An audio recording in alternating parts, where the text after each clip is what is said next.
Hi, friends. Host Eric here, host Talking with Famous People.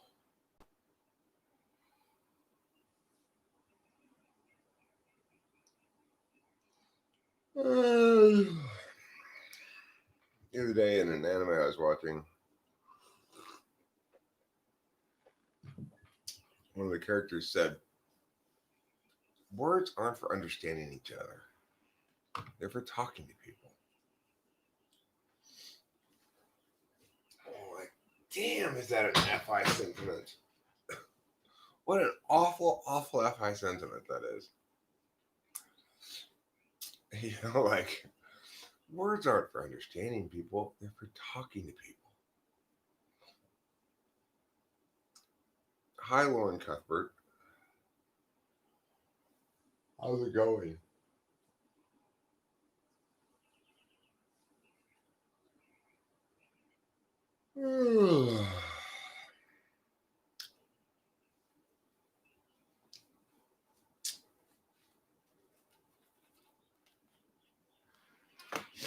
How's it going with me? Well,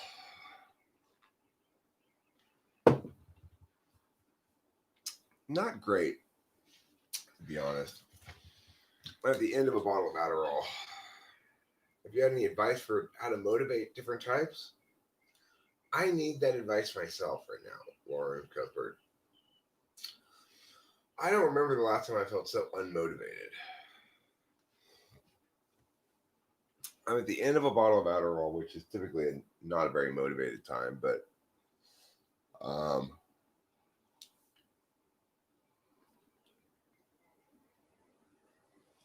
I guess I'd have to say that, yeah, Sleepy Week starts tomorrow. Sleep, I guess I have to say that I'm a little bit depressed, for lack of a better word.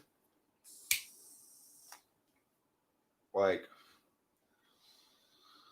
today, there's a number of things I need to do, but one thing that's really frustrating is yesterday when I was live streaming in the morning. The reason it ended abruptly, if anybody was here, I don't know, is because the power shut off for about 10 seconds for the whole house. Well, not that big of a deal, obviously, by internet reset and everything, but one thing it did is it managed to kill the filter on my aquarium, the the pump and filter on the aquarium. So I gotta go get a new one of those today, and that's kind of frustrating. Um,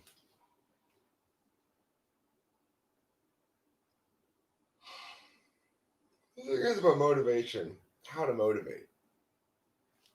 It's like I'm motivated, I know, by enthusiasm about things, or maybe that is motivation. It's like if I think something's a really good idea, I'm enthusiastic about it or motivated to talk about it. Right now, I feel like I've got a lot of haphazard stuff going on. I only keep guppies, and I have a 70-gallon tank, I think. Unfortunately, we currently have about 4 times as many guppies as we started with. I mean, we're just overrun with guppies. So we've got to take some of the guppies and put them in a local lake.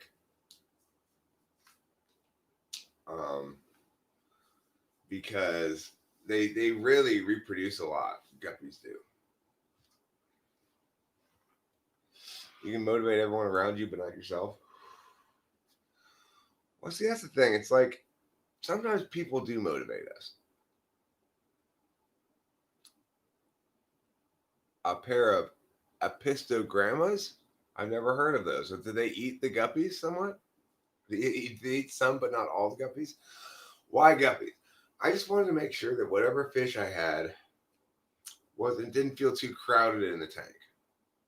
So I got a 70-gallon tank, and I got the smallest fish that I could find, so that they wouldn't be crowded. I didn't want them to feel like they were locked in a cage. So I figured I looked into guppies. You know, guppies in real life, they oh really? Dwarf cichlids. Okay. Well, I don't really know anything about fish, but that's good to know. That would be great if they would eat the little baby guppies. That'd be great. Um.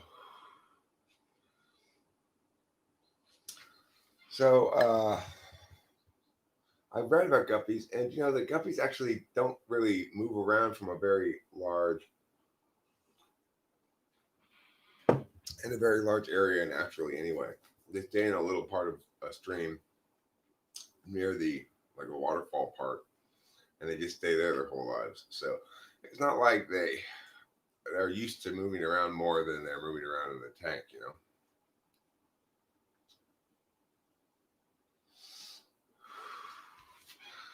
Yeah, sometimes Lauren Cuthbert, you got to put on either money for nothing and the chicks for free, or down in the tunnel trying to make it pay. Either one of those Dire Straits songs will usually motivate you. See, conscientiousness doesn't even measure motivation of the big five. It just measures follow through. That's different, you know? 3 minute water change.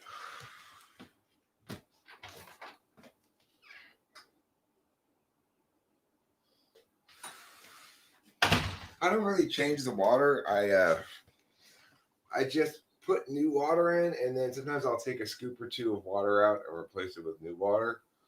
That's all I ever do with changing the water. You know, I had one of those. I had a this pump filter thing from the tank I got is big enough for a bigger tank than I have, so it really pushed a lot of water through. You know, um, and I figured that kept it kind of fresh. I mean, the thing is, I didn't watch her live stream, but I was thrilled to discover her live streaming when I came out here.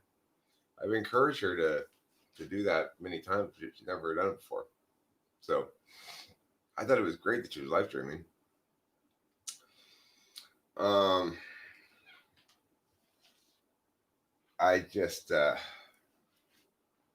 didn't feel like really joining her myself at that moment. It takes me a while usually when I wake up from a nap to wake up. Funny, when I wake up in the morning, it's different. It's like I'm still tired for sure, and yet there's no chance of me going back to sleep.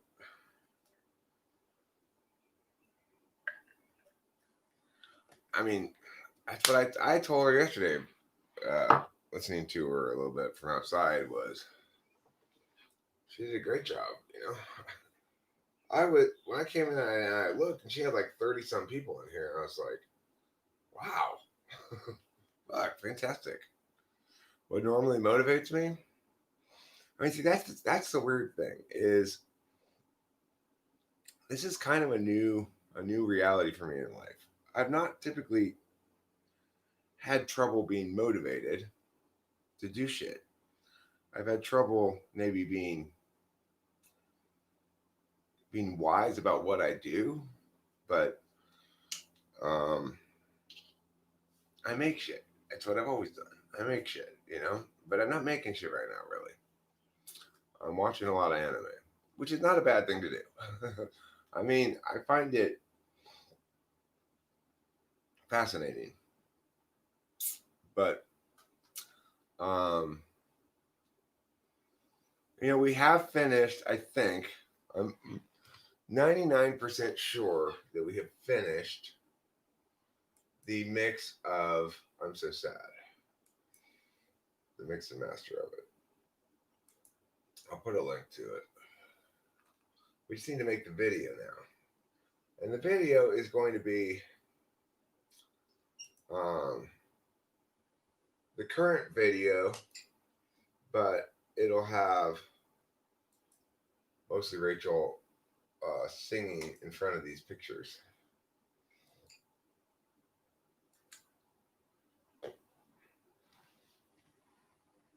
I spent a lot of time on that mix and master. I think I got it right. Lauren Cuthbert, I am so sorry to hear that. Are you an ENF? Are you an INFP?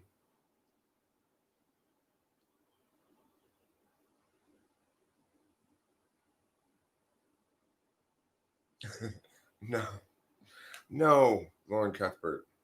If you were an INFP, oh, you're an ENFP. Well, you're not an FI Dom. That's FI Tool. FI Dom would be INFP.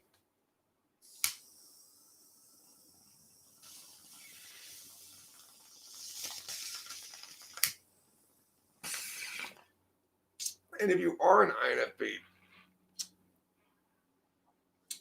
then thoughts of motivating yourself to do things, it's already a lost cause. You're SE polar. Just give it up. If you're an INFP, your job, I didn't insult you about your philosophy. What are you talking about? I just said, oh, I'm sorry to hear that. It was a joke. I'm not insulting you about your philosophy. I don't think you have a philosophy that you stated. Do you?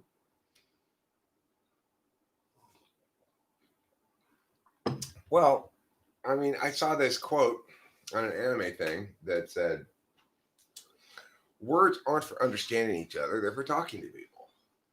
And I thought that that was a very FI statement, that to really understand somebody, you understand them not by words. Oh, you're the ENFP philosopher. Like I said, if you are an FI Dom, you are an INFP, not an ENFP. If you are an NE Dom, then you're an ENFP. But I generally don't have any problems with INFPs, and I don't necessarily have problems with ENFPs. It depends on the ENFP. I tend to have problems. I mean, I always have problems with ESFPs, but that's a different matter.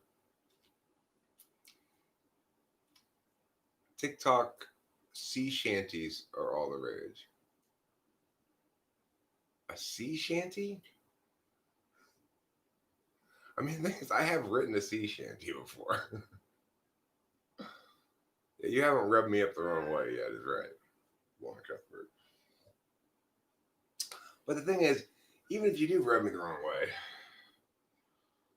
being FI polar means I might get enraged in the moment and totally forget that you pissed me off yesterday, tomorrow, So, hi, EliteLP.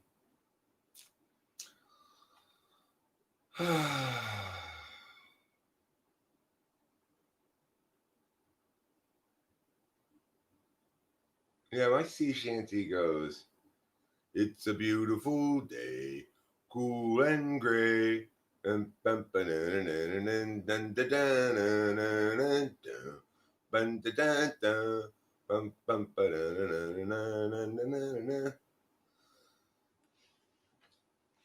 a good song.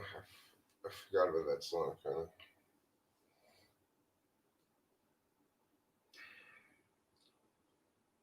A sea shanty. You piss me off because you can't reason. I don't need people to reason well. It's not it doesn't matter to me. I just need people not to be stubborn in their wrongness, while ignoring me. Sea shanty TikTok is the new best thing on the internet.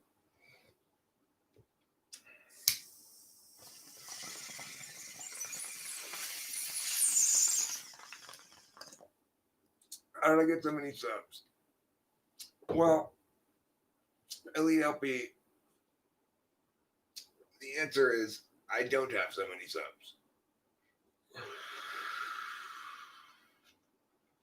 I've got, they can be. ENFPs they're not mindlessly stubborn like ESFPs, but they can be if they feel like something that's really important is being threatened. So, for example, ENFPs, if you start talking to them about sort of social politics, they'll talk a lot about what's wrong with the status quo and how some other video would be, or some other reality would be preferable, but there's not any kind of uh, real analysis about either whether it's just or whether it'll work. Yeah, and that's the answer, Elite LP. I have almost as many videos as I do subscribers. So it's not, I like to refer to myself as YouTube's slowest growing internet channel. YouTube's slowest growing channel, you know?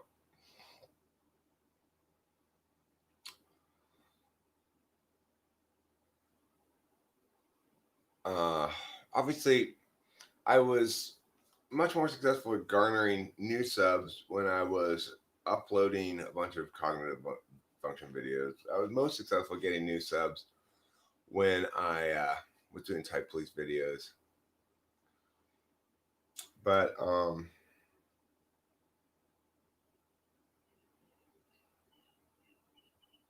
you know, I used to hope and think that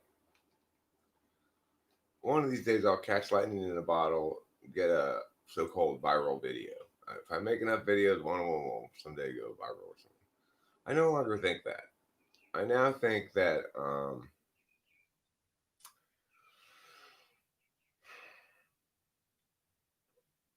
there's a remarkably small number of people who want to consume and engage with my media like this. It's not a whole lot of people, and the reason is because this is intuitive stuff. This is ENTP. This is not just intuitive stuff, but it's NINETI stuff. Who am I talking to? I'm talking to EliteLP, who asked, "How did I get so many subs?" Um, so I'm addressing the sub question. I mean, and in fact, Genexia, like that NWA video was kind of like, well, why don't I give it a shot? This kind of thing sometimes catches on. I thought perhaps the video of mine that had the best chance to succeed in that kind of viral area might have been dancing party dance. You know, dancing party dance is kind of compelling. Um,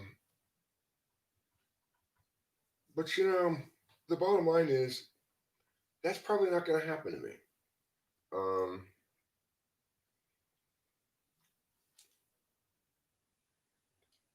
I started the channel. If you look, there's a video called Retrospective 1, Retrospective 2. The Albanian hat strategy seemed to work. That's the thing, is I don't have a strategy, right? I've got a bunch of different momentary tactics. You're not spamming, Lauren Cuthbert. You're not spamming at all. You're just chit chatting with us. If you're spamming right now, then I'm just nonstop spamming everybody.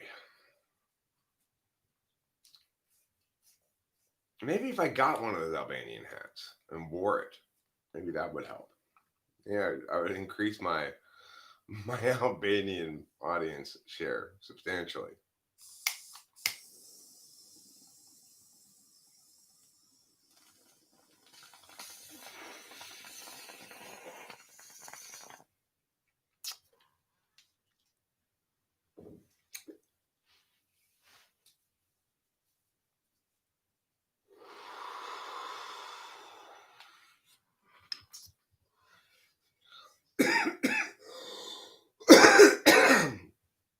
And another song that I thought might have legs in that regard would be Whisper Shout, or I'm the best. I'm the greatest. Yeah, that song.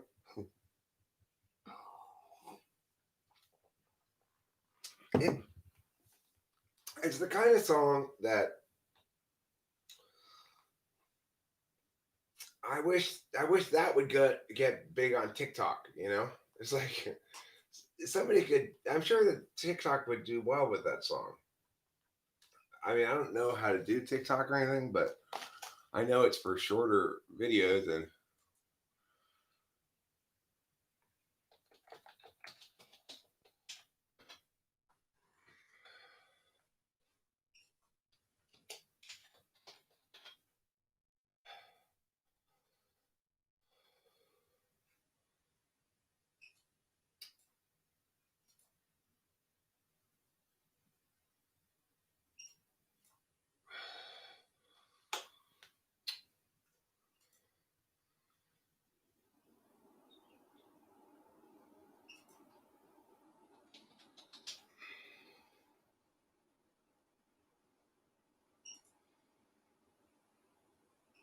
like there it is.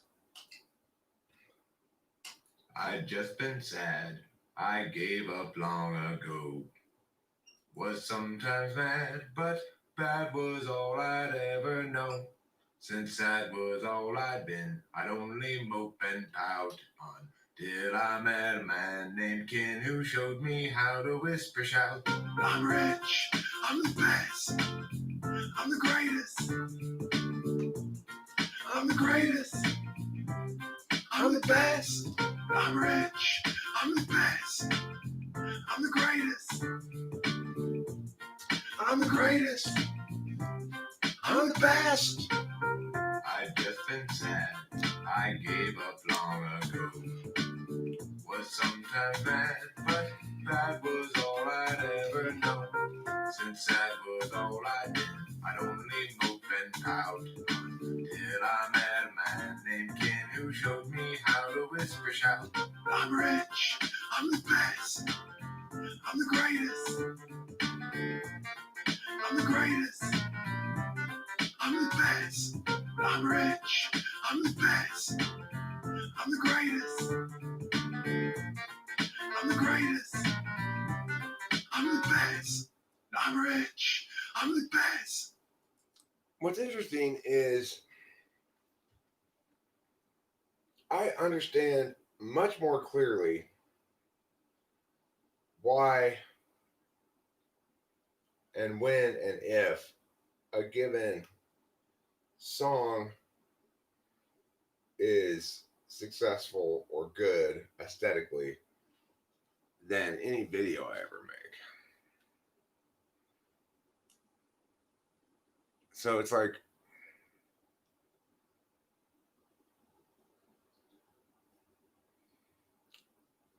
in areas where I'm most certain about the inherent value of a thing,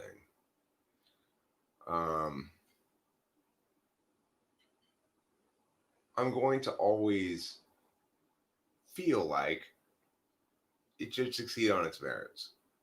And when I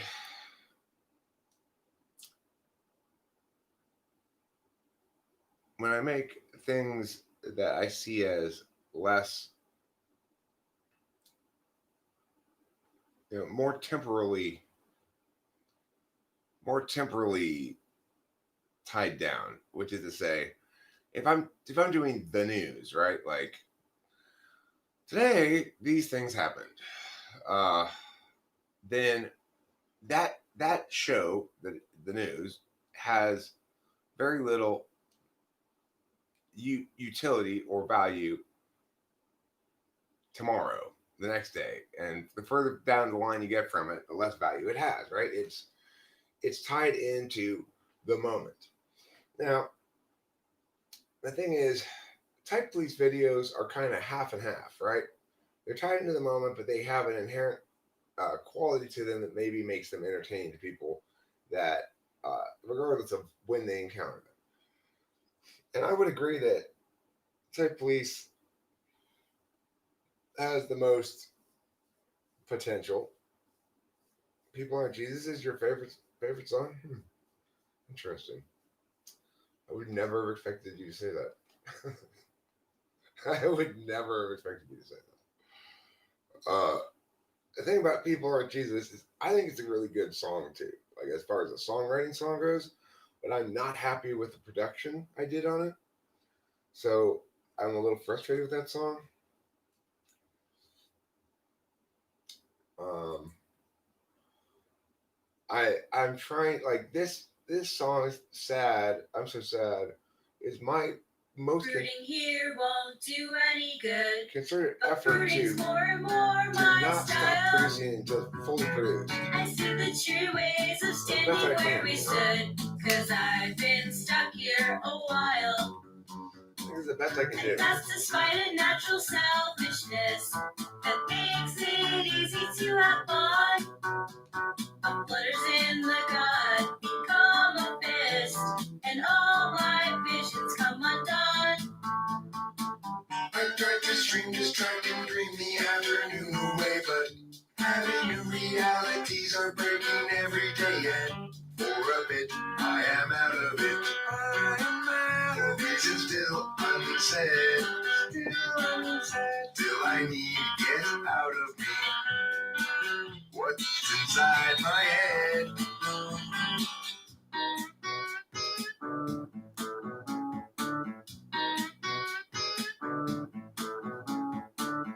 Seems like everybody's so sensitive, so ready to just get mad. I seek the simple ways of living like a kid, cause who wants to be the dad? Have we lost our sense of scope and scale? Our capacity to laugh? The sense to know when not to wail, and how to tip the golden calf. I tried to stream, distract, and dream the afternoon away, but having new realities are breaking every day, and for a bit, I am out of it. I am out of it, and still unsaid. Still I need to get out of me what's inside my head. I'm sad, so sad for me, sad for him, unhappily. But you go sorrow, I'll go home, lose the scene, clear down to the bone. I'm sad, so sad for me, sad for him, unhappily. But you go sorrow, I'll go home, lose the scene, clear down to the bone. I'm sad, so sad for me, sad for him, unhappily. But you will sorrow, I go home, lose the scene, clear down to the bone. I'm sad, so sad for me, sad for him, unhappily. You know who is a great ENTP? A great and wonderful ENTP? Rod Serling. So Genexia, I've heard a fair amount of that actually about this track.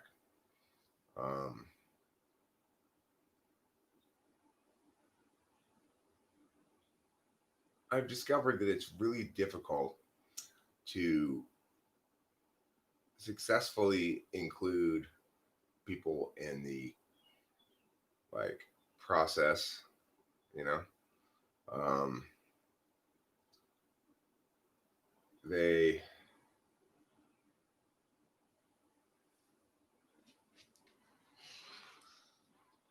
I have multiple. I mean, I've made so many mixes and masters of this thing. It's ridiculous, and I've listened to them side by side and stuff. And the thing is, it's a very complicated question because what I'm trying to find is the best mix master version of what I currently have that in terms of what's going to hit somebody's brand new ear best. You know, yeah, I think it's that people without a brand new ear um, respond differently to things than people who have a brand new ear for something. It's probably ill-advised of me to share mixes and stuff up here, but it's like it's just who I am. And what Winston's mom here says is the most important question of my life, really.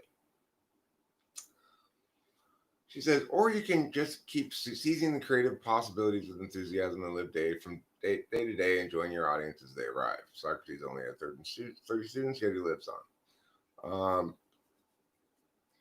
That's the most important question of my life is, should I do that or not? And the answer I keep coming to is I should not do that. But it could be the case that um, I'm still wrestling with internalized norms that maybe I ought not to have internalized. The thing is,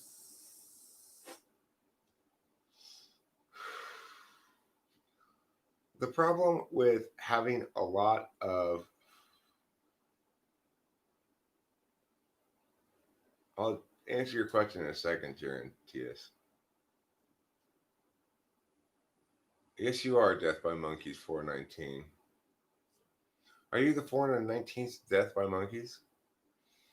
Or are Monkeys 419 a particular group of monkeys who name themselves that as like a gang name, for example?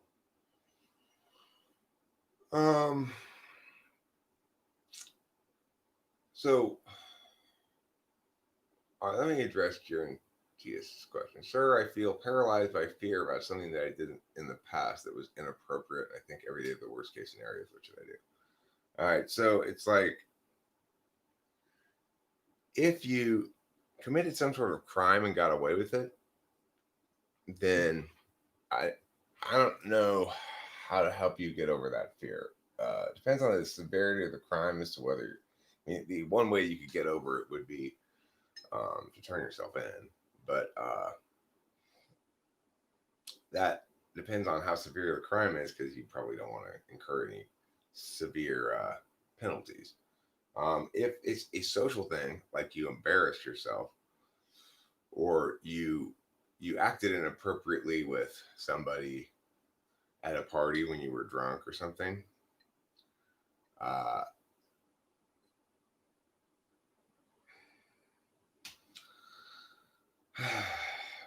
I mean, generally, I try to go talk to the people, but that can be a tricky one. So it really depends on what you're afraid of. Are you afraid your past is going to come back to bite you in the ass? Mm. I mean, it's generally best to get out in front of that shit. So before anybody else takes advantage of the ammunition you gave them, you use it on yourself publicly. It's generally the best approach. And that way he sees the frame of reference.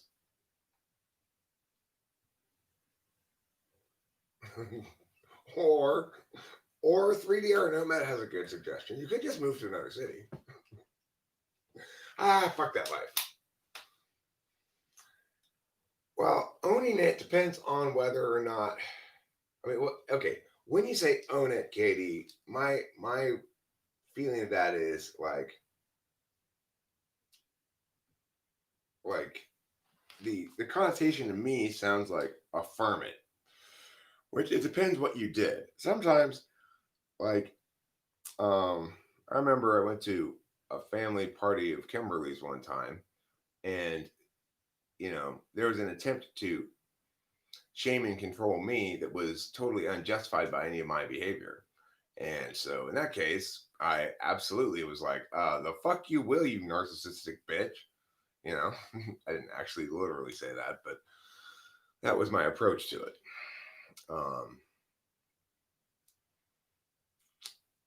But if the thing like you're in a relationship and you hit on somebody at a party, if nothing happened,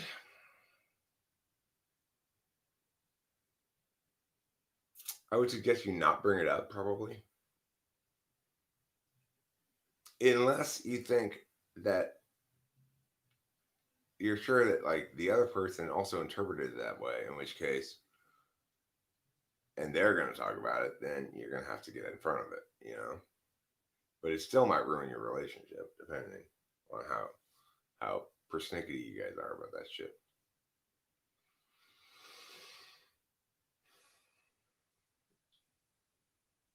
I mean, me like acting inappropriate with a woman at a Christmas party when I was really drunk,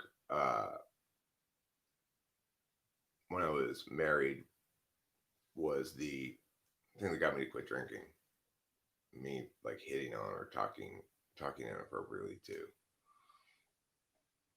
a woman at a party when I was drunk. It was it was ontologically damaging enough to me that it made me quit drinking. If I could do that when I'm married, then um, I can't handle this. I mean, it's not acceptable, you know.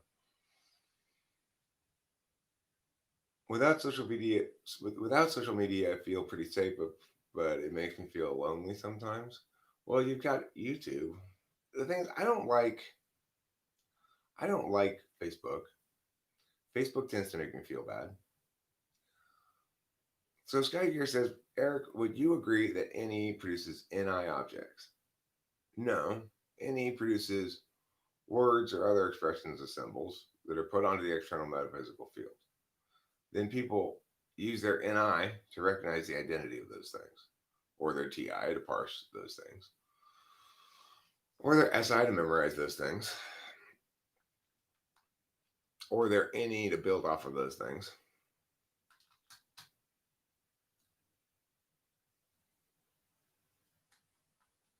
You know what I'm saying, dog? I mean, it produces time objects, is what it produces. They're not NI objects. They're objects on the external metaphysical field. A person's attentional habits will determine how they deal with those objects.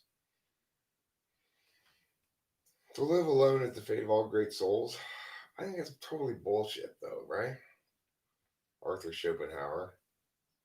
Uh, I don't feel alone, and I feel like a as great a soul as anybody else's. You know, it's like I don't feel inferior to Schopenhauer in terms of my soul, my wisdom, my robustness of intellect, or anything of the sort. In fact, I feel substantially more robust intellectually than Schopenhauer in particular, because Schopenhauer, I mean, in debate, if you run Schopenhauer, that means you're running war is good, we should kill everybody.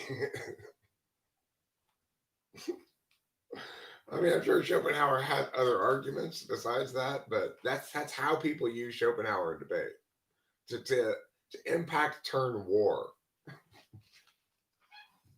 If you're a philosopher that has made your name in debate as the way you impact turn war, then your opinions about the fate of souls is rather irrelevant to me.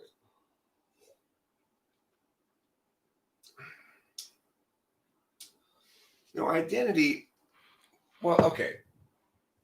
So can the identities be said to be NI objects or just objects received by NI?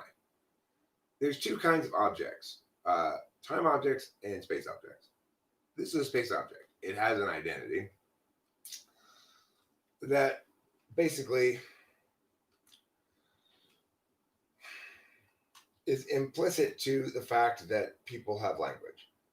Okay, so whether this thing has an identity or we all equivalently confer an identity onto it is you're more into Carl Jung. Carl Jung's cool. Um,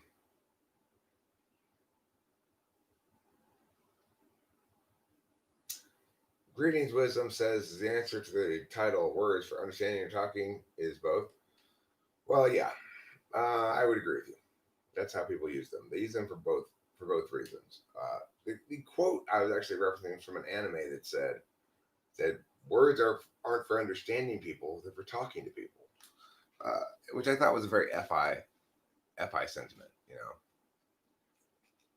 That you don't.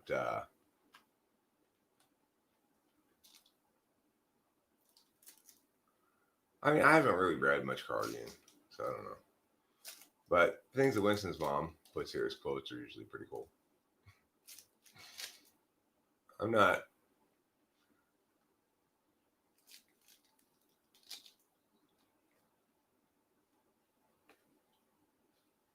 Well, I think Jung is a great mind as well. I think he's one of history's great minds. I think he intuited a lot of patterns that are very informative about human beings are, human beings are. Now, how would you define the map? Is it the set of all metaphysical objects on some sort of infinite coordinate system? I mean, yeah, it's our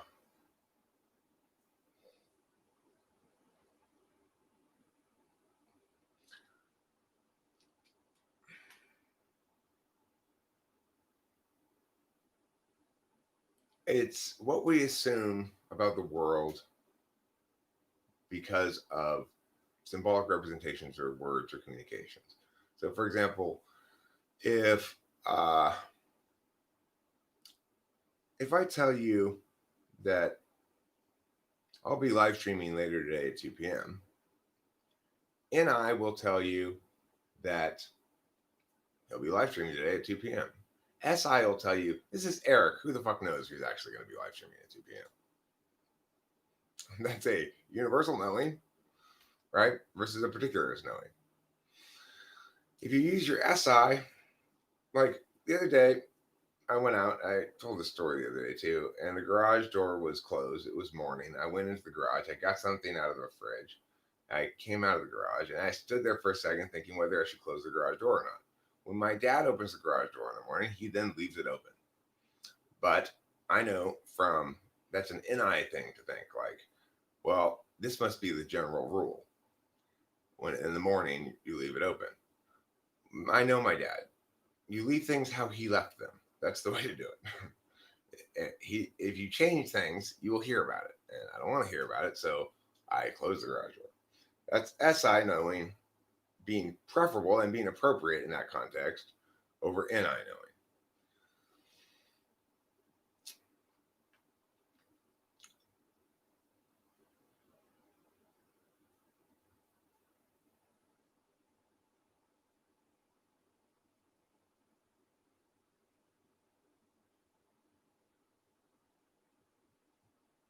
Right. So Genexia says, yep, if it's open, he'll think you left it open all night. Right. So, I mean, Alan Watts was sort of a somewhat more intellectualized Eckhart Tolle kind of um,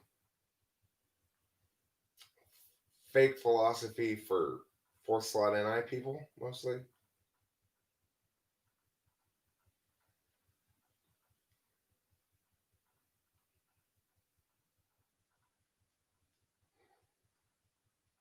You can build all you want, but you're not going to get to Mars by laying bricks.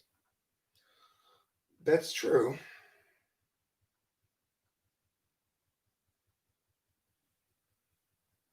Why you do have fourth slot NI? ESTPs and ESFPs love Alan Watts. I think it's a fucking joke, personally. That dude isn't saying shit. That dude is not saying shit. A bunch of like mystical sounding paradoxes. Was that behavior consistent with six slot SI placing objects as being important? I would generally say no. That would be inconsistent with that. There. Death by Monkeys 419. Did you get it that time?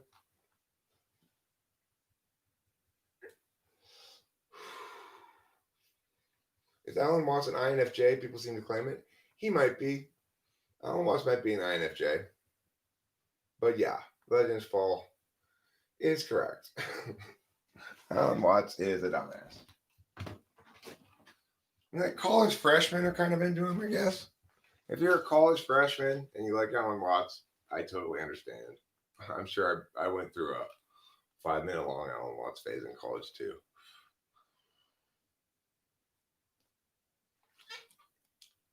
I just find is, you know, when you start to go, okay, so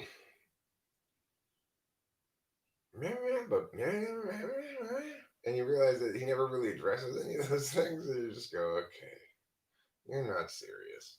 You're just playing metaphor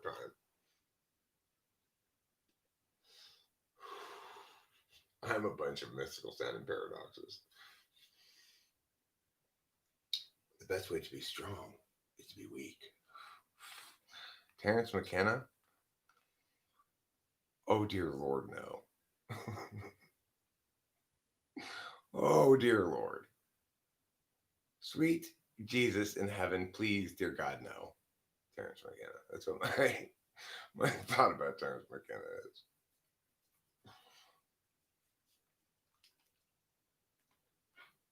It's like, you know, how did this shit get famous?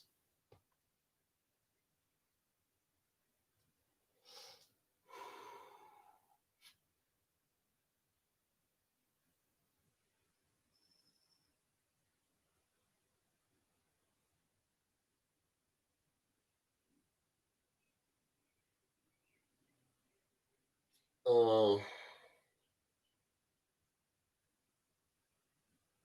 What enneagram has this kind of behavior? Someone is just spending time in solitude to avoid being reckless or being exposed by others. 6 would be most likely to be like that. But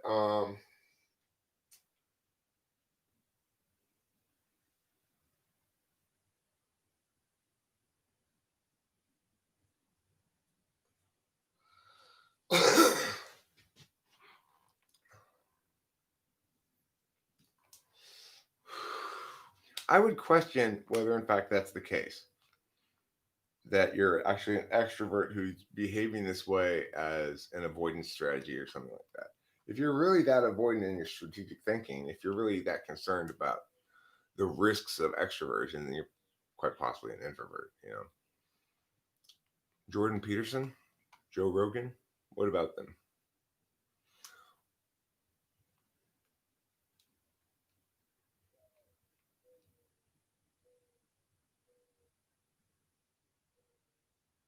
Is map versus territory really just NI versus SI? No, because the territory, you don't just know about the territory of the map. You also act upon the territory of the map. You deliberate the territory of the map. You okay, all right. You know, it's like the thing is, this is the problem with socionics saying that it's information metabolism. It's not just that. The only thing that metabolizes information are deliberation functions. Knowledge functions receive instant information. Uh, interface functions are in interactive, like responsive to each other regarding a given kind of dynamic system, either people or not people. And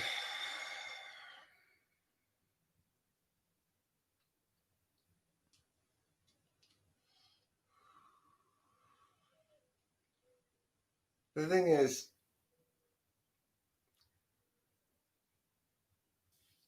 when I was in high school, I got permission.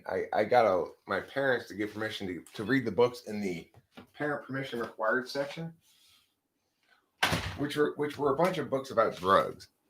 And I went through my phase of reading those druggy books like Carlos Castaneda and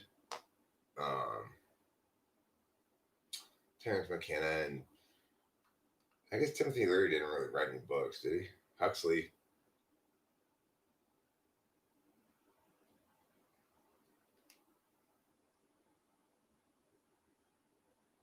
When you know is the same function responsible for the acquisition of that information that you know. Well, so if we take a look at this question you just asked, when I read it, I have to consider how to answer it, right? So it's like, this is, I know sort of what you mean in the sense that you're trying to make a distinction between acquisition of information and receiving of information. Well, the thing is,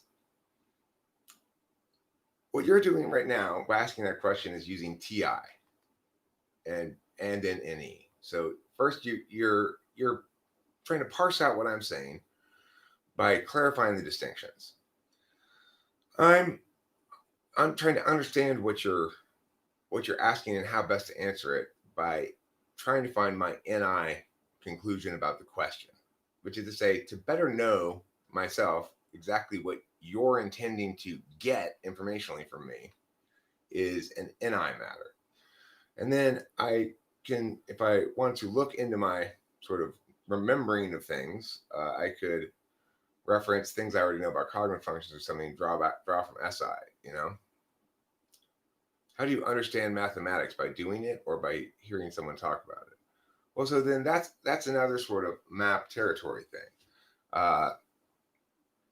People who, okay, well, let's not talk. Let's change the talk. Let's change it from mathematics to Spanish. Okay, let's change it from mathematics to Spanish. So when I took Spanish, I did take a deep breath. Thank you, Death by Monkeys 419. When I took Spanish, I really wanted them to begin by covering all the grammar. So I understood all the grammar first. And then I figured I'd plug in vocabulary words as I went along. Once I understood the grammar. Of course, they don't teach Spanish like that. They start with some basic expressions and so forth. With math, I was subject to the same frustration throughout school, which is I really needed a top level view first. And I was never afforded one. Which is to say, I wanted all this stuff I was being taught contextualized for me before it was taught. Yeah, statements like that, the doors of perceptions were cleansed, everything would appear to man as it is, infinite. Those kind of sentences make me want to throw up. And those sentences, I just want to punch myself in the face until I don't have to see those sentences anymore. Those kind of sentences make me so angry. Those sentences don't mean anything. That sentence does not mean anything. If the doors of perception were cleansed, everything would appear to man as it is, infinite. Talk about a fucking annoying sentence. You can't see the forest for the trees. It is the case that sometimes that some people are better at frame management than others. I'm actually extraordinarily good at frame management, but that's on the map level, not so much on the territory level. No. I'm just talking about this in a slightly different way. So, in other words, to put it very simply, TI is you willfully getting information, as Legends Fall did by asking that question. NI is knowing the identity of something. SI is knowing from personal experience about something. FI, so those things are received functions. In other words, you're not getting it. So if you were going to draw an arrow, TI and FI go this way from the external towards you. the receive functions go this way, like down straight into you or whatever. The interface functions go double arrow across.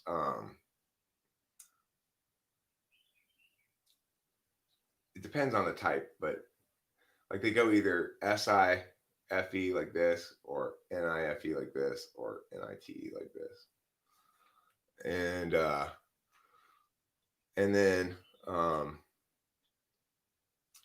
and then the action functions are arrows going out. So no, I'm not talking about it any differently. I'm just using words rather than I'm talking about a layer above the most machine code layer of it. So the thing is, if you're going to simulate it, you have to have a most machine code layer, but you're going to also have to recognize that's going to be um, the least fully realized understanding of it. That it's going to be the most symbolized. Yeah, FI is a physical function and TI is a metaphysical function. You don't know whether that's actually correct, though. Well, I mean, the thing is, to know that FI is physical is to recognize that when you're about to cry, you have a lump in your throat.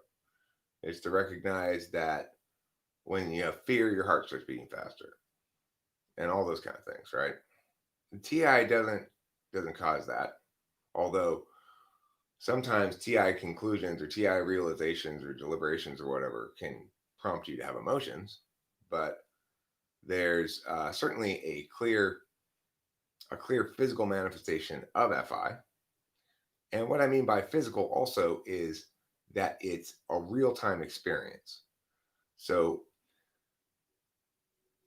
there's no way to stop experiencing an emotion, close the book, and then return to the emotion later and pick up where you left off.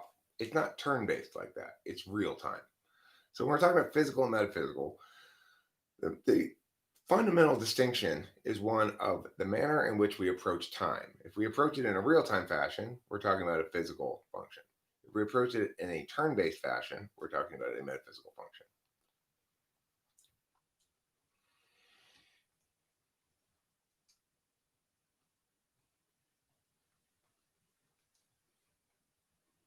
Well, I try to these days use communicative and experiential, but I also have a lot of people who are accustomed to my old terminology.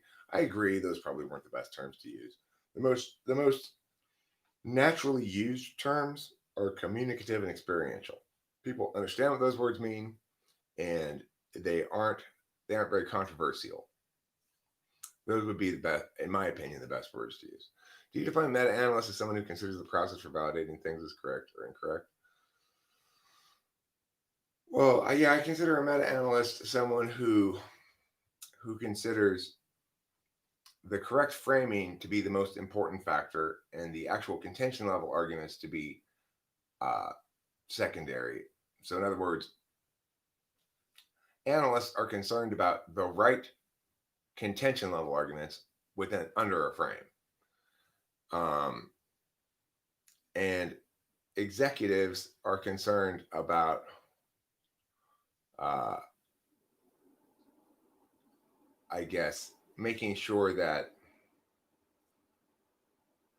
about establishing the links, so to speak, between the case level arguments and the frame, and then in other words, turning the analyst's work into actually winning the round, so to speak. And then executors are the ones who do the round mechanics, who actually speak the words out loud. If you were to say for a debate round, right, the meta analysts are going to be concerned about who has the right frame for the resolution, and that's what's most important. And if both people have the same frame for the resolution, then the meta analyst will be in the same place intellectually as the analyst at that point. The analyst is concerned about making the best case under a given frame. The executive is concerned about making sure the best case under the given frame actually defeats the other case. And the executors are the ones who actually read all the things and take all the notes and do all the meow. So there's a metaphor for you, you know. The thing about meta-analyst is a textbook meta-analyst move is my position on abortion. So my position on abortion is I think the arguments play out like yeah, but regardless, one thing we have to agree on is that the thing inside of the woman is either a person or it's property, and it's not some third category of thing. And the reason I say that is because what I see is a bunch of people refusing to acknowledge the natural consequence of choosing to not view that as a person, which is to say that it's property. Because if it is property, then it's property made by two people consensually, then one person can't destroy the property without the permission of the other. So, in other words, if you are pro choice, then you are in favor of laws that compel women to get the man's permission before getting an abortion. What's interesting is that very few pro choice people would agree with that. They don't like that idea. My point is, you can't have your cake and eat it too. You either call it a person or you call it property, and you incur the according argumentational responsibilities. So that's a meta-analyst position. So what's your position on abortion, Eric? My position on abortion is that it's got to be either this or this, and we need to, whatever you're advocating for, you need to be consistent within your own advocacy. And that is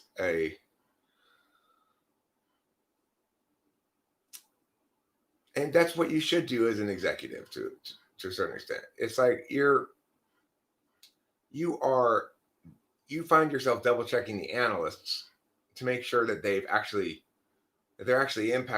creating a case under the right frame, right? And so this is why executives and meta analysts see more eye to eye than meta analysts and analysts do. And presumably, I guess analysts and executives would see more eye to eye than the other way. It begins as property and then transforms into a person. Okay, so if you're going to make that claim, you'd have to establish at least a standard, ideally a rule, by which we can determine when that transformation occurs. So, in other words, if you are in fact going to assert that position, that it begins as property and then transforms into a person, you can't meaningfully assert it without having either the mechanism or a standard. The mechanism will produce a rule. If you have the exact mechanism by which the transformation occurs, then you will have a clear rule that will establish when abortion is not any longer allowed. If you don't have the exact mechanism, then you need to produce a standard, which requires discretion on some discretionary party to make a determination. If you don't have either a rule or a standard, then you don't hold that position. And see, this is the sort of thing, that's meta-analysis too. I'm not agreeing or disagreeing with him. I'm telling him what it means to state what he states. If he actually holds that position, then implied by that, necessitated by holding that position, is that he has a position on whether there's a clear mechanism and he produces either a rule or a standard. If he doesn't have that in place, then he doesn't believe what he says he believes. He's just saying words that don't mean anything. Because,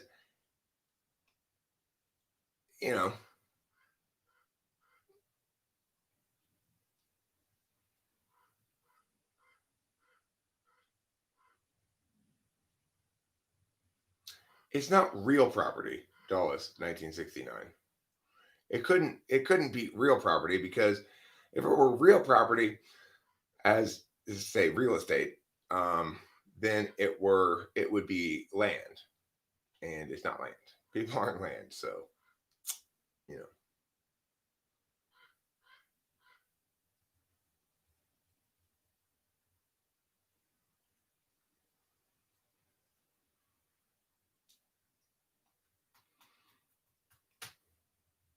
Is there any level of analysis that isn't meta-analysis?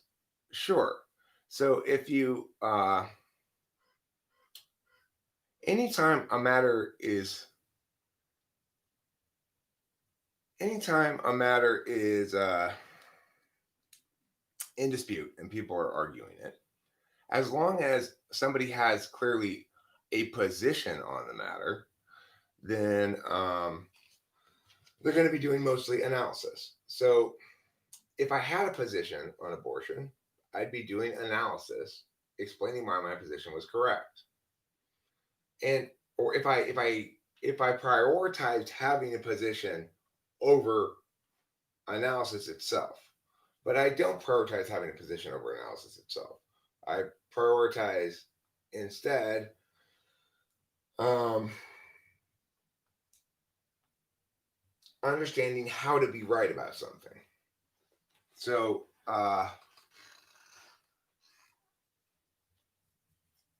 okay, well, Raphael, I agree. The terms pro-choice and pro-life are loaded terms, but I maybe I shouldn't use those terms. I don't know.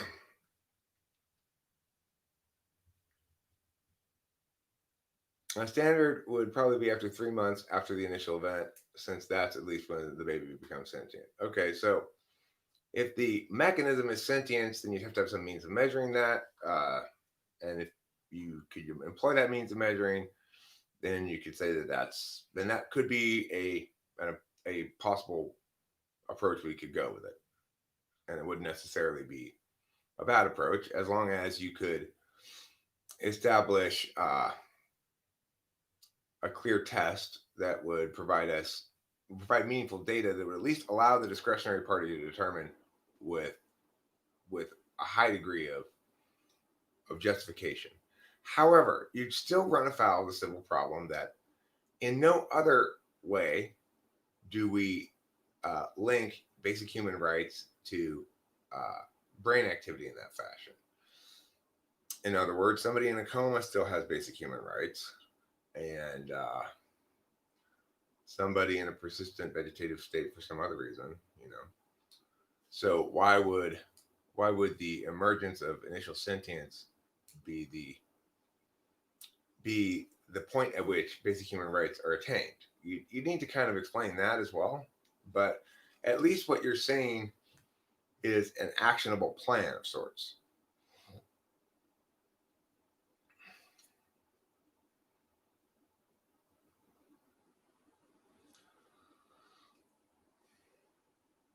So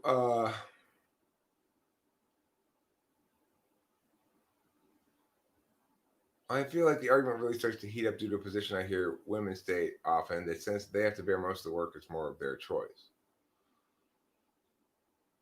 Well, I mean, I would agree that nature has burdened women with an unfair amount of the responsibility uh, for carrying and delivering a child, but to me, that just means specifically that nature has given women a moral prohibition that men don't have. Namely, don't kill your baby before it's born or after, you know.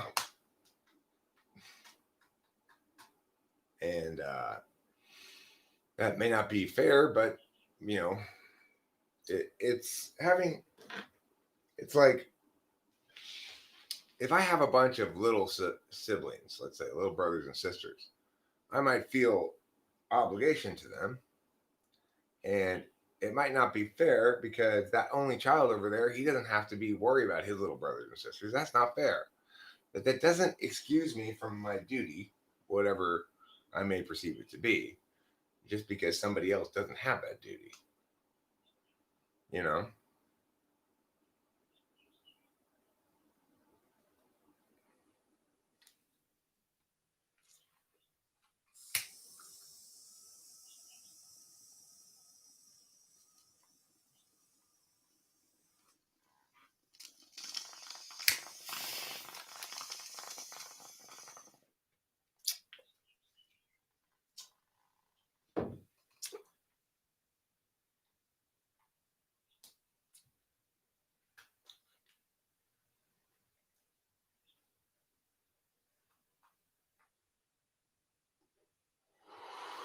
Well, Raphael, his 3 month justification is basically that's when brain activity begins.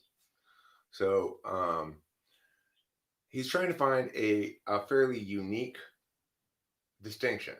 So he's saying we can make a distinction on this because there's no other circumstance in which something that we would call a stage of development of a human being has yet to attain sentience.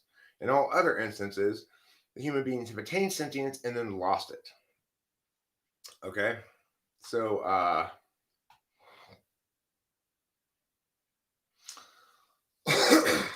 so that is unique. However, it still raises the question. So why are we picking this particular developmental stage? In no other context do we factor in developmental stage in terms of eligibility for basic human rights. Now, granted, people who are not yet at their majority have limited rights to contract. In other words, they are subject to what you would call regency, but that's not to say that they don't have basic human rights. In other words, they still enjoy all their basic negative rights. They just don't enjoy some of their. It's just that their parents are able to constrain some of their negative rights, I guess.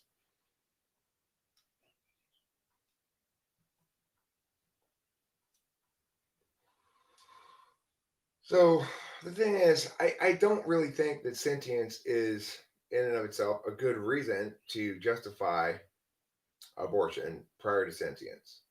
And the reason I don't is because every human being begins at conception, and everything from conception through death is a stage of development. We don't treat humans at an early stage of development as less human than humans at a later stage of development, except in this one instance. So, just simply pointing to the fact that this instance is in an earlier stage of development and therefore hasn't attained benchmark MIA doesn't seem to be any kind of meaningful justification to me. But the thing is, Rafael Alvarez points to a possible loophole here. So he says, what would the baby exist if you didn't abort it? Would the human live if you had not shot him? Well, the thing is, this is why I think Plan B is morally acceptable. If there's no, as soon as the woman is aware that the baby is in her, has some knowledge of it, either because it kicks or she misses her period or she takes a pregnancy test or whatever. As soon as she's aware that it exists for sure, as soon as she knows it exists, then her moral responsibility begins. As long as there's no reason to believe it exists, and simply being come inside of is not a reason to believe it exists, okay? Then if you take Plan B, the weird philosophical reality of it is it's sort of a quantum superposition. And by taking Plan B, it turns out that every time you take Plan B, you weren't pregnant before you took it. Okay, so Plan B is morally acceptable up until somebody knows they're pregnant. They can get an abortion, quote unquote, with definitively not killing anything. Because until something's been observed, it doesn't exist.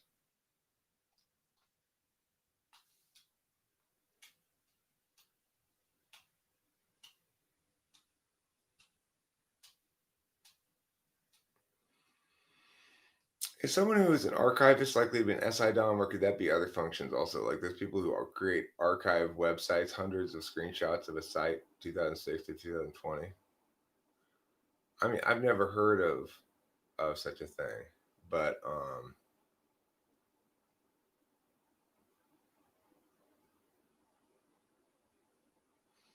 right, I agree with you, Running Fox. I agree that plan B is morally acceptable.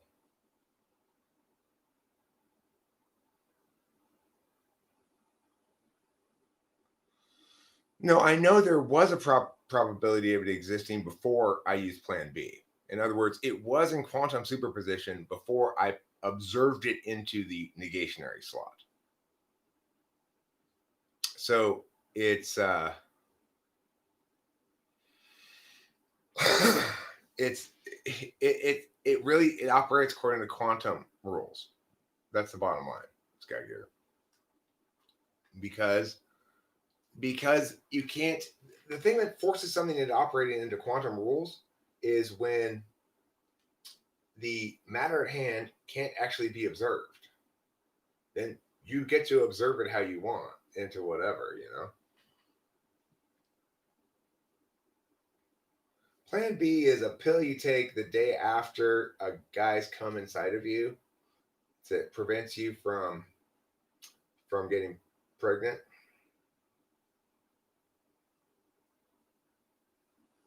Do you think there's a threshold where it goes from being a cluster of cells to a living human being? No. I think at the moment of conception, those cells are objectively, definitionally, and necessarily so an early stage of development of a human being, of some sort of creature, right? And what species? Well, human being. So there's it's not really possible to be reasonable, in my opinion, and claim that it's not yet a human being. It's an early stage of development of some kind of organism. But the thing is, I also understand that until something is out in the world, until since the reason abortion seems okay to everybody is because nobody's observed the thing in the physical world. They just know it metaphysically. The only person who knows it physically is the mother, who feels the kicks and stuff, presumably. If people, if women were pregnant uh, and their baby was in a see-through pouch that stuck to the side of their body, then nobody would be okay with abortion.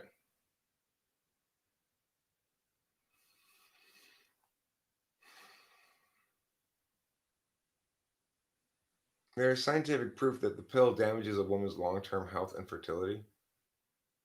Well, Rachel's not on the pill.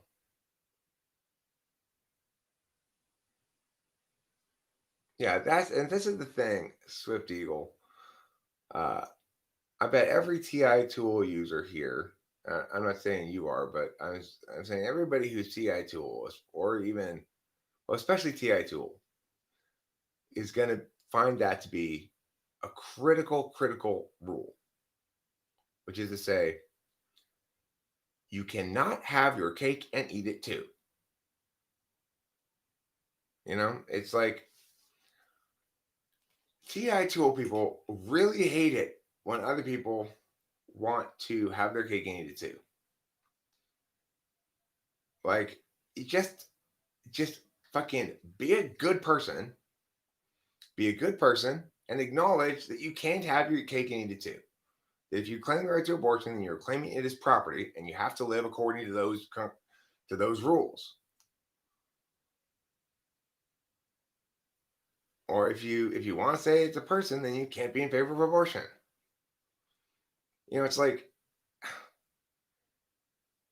you can't have your cake and eat it too.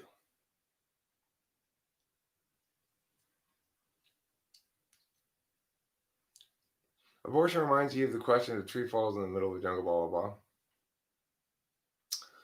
Really? It doesn't remind. Well, yeah, I guess I see what you're saying, in the sense that it's a question of a lack of observation. So my point is basically, if there's a baby in your stomach and nobody has any concrete reason to believe it exists, then no, it doesn't make a sound when you abort it. That's why Plan B is okay.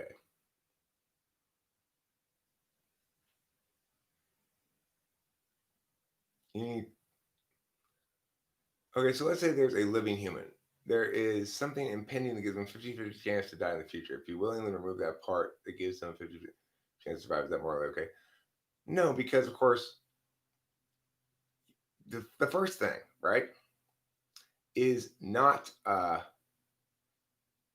assumption one is necessary for for the point is we can't assume there's a living human in the instance of Plan B. It's not that there's a living human who has a 50-50 chance of being a living human, of continuing to be a living human. Let's say there's some percentage chance of a living human being observed at some point in the future. That's different. There's definitely no observation of any living human yet. That's the critical point. No living human has been observed is the number one rule for why it's morally okay.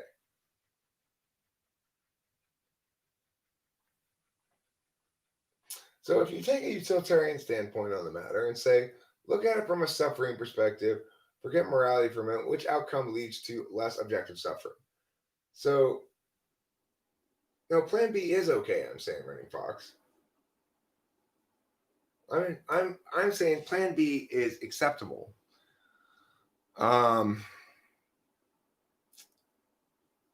Because it prevents pregnancy, it doesn't end it. Now you might say it ends it in the sense that, let's say somebody were to have a little camera up there watching the ovum throughout the mating process, and they observe the ovum being fertilized and begins to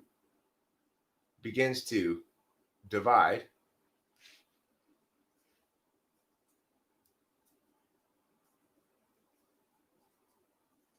I Winston's mom, I was wrong about that. That's wrong. It's actually the fourth function, not the second. It's the axes that supervene upon each other. You quoted me being wrong here. You caught me. I see that old book. There's some wrong shit in there. It pisses me off. But this is what frustrates me about getting shit done. It's like I need to know it all, but I can't know it all. And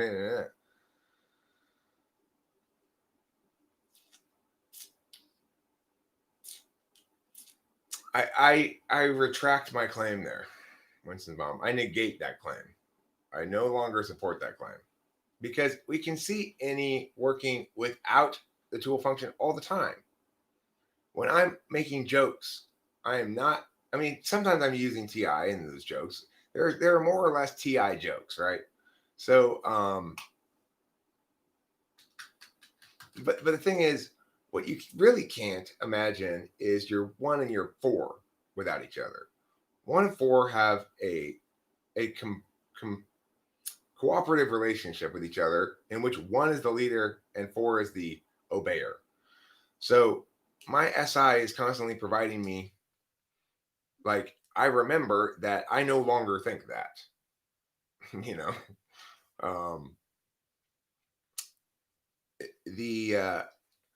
Then thing is, you can see an ENFP and ENTP seeming almost exactly the same if they're riffing off each other comedically or something.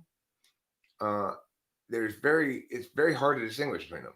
It's only until you start talking about things that require logical parsing that you can tell the difference.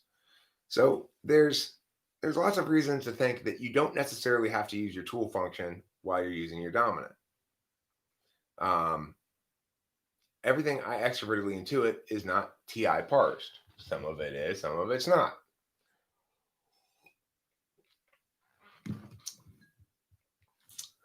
Well, look, the SI remembers what I've previously TI parsed. Once something's been parsed out and thought through, then presumably it goes into knowledge.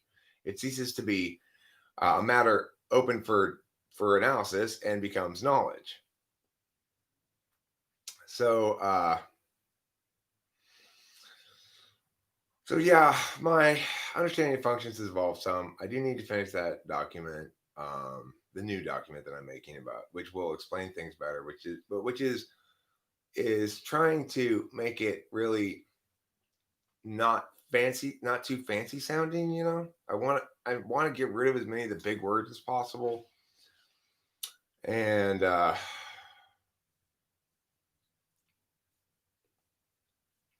stream just stopped abruptly for you.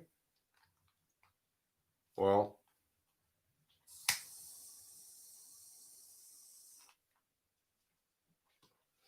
you think forced sterility eugenics is the only way to save the planet? Yeah. The interesting thing is if you completely close all borders, some countries would very slowly disappear because they actually are not reproducing enough. And other countries would eventually burst at the seams. There are some places where the birth rate is less than one child per person. You know?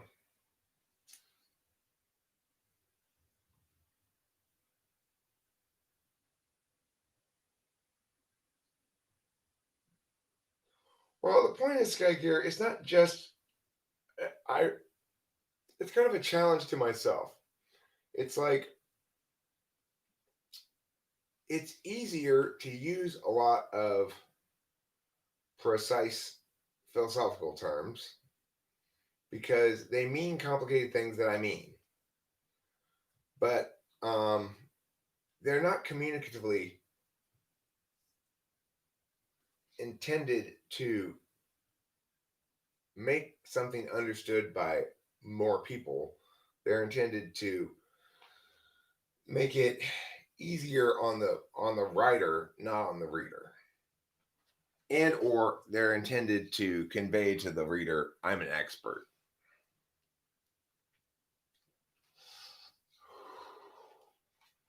So, you know, I want to write a book that Rachel can understand. And Rachel's smart, but not necessarily highly intellectual. She's intuitive, you know, but not very intellectual. So she's not going to know a bunch of fancy philosophy words. Most people won't. She's a regular person who doesn't, not an NTP. So I want, well, yeah, Sky Gear, if I'm just writing for you, you'll be fine with the fancy philosophy words. Um, and you'll get how they make the whole thing more efficient for us, but not for everybody else.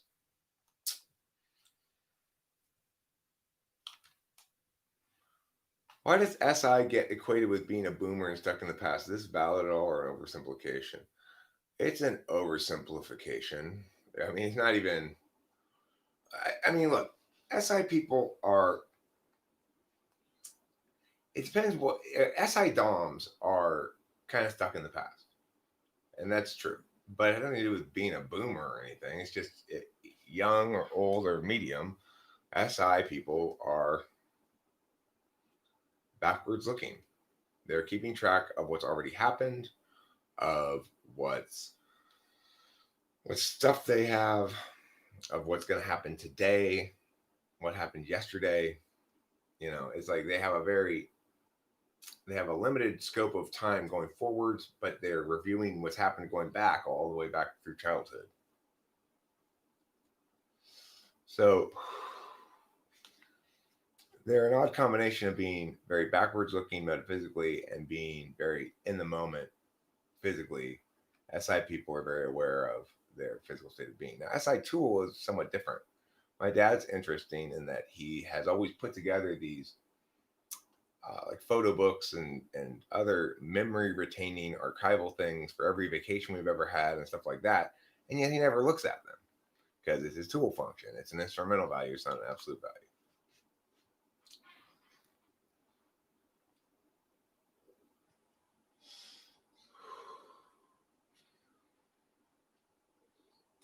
You look in the future and the past, you're just not in the present. I am a philosophist. philosophaster, a metaphysical puppet master, superimposing will to power and order above all others. Wow, you're in the ENTP?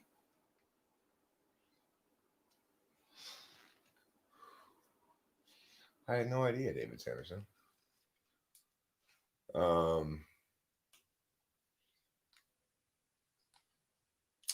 Well, the thing is, the map makes clear distinctions between the past and the future and the present, but the map doesn't deal very much with the present. The map deals with, like right now, we're talking and we're doing stuff on a map level in terms of our own understandings and positions and things, but we're not going anywhere in real time. Like, all of this information is information that can be retained as sort of, it can be retained as knowledge, but that doesn't implicitly have any duration to it. Experiences implicitly have duration to them. This has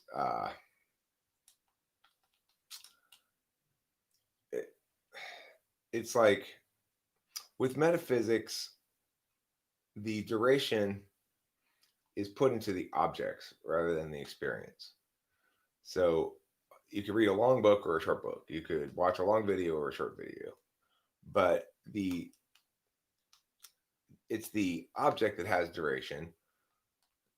The experience is something distinct from that. You may get bored watching it, and then that's your experience, is that you're no longer comfortable just in this map space, right?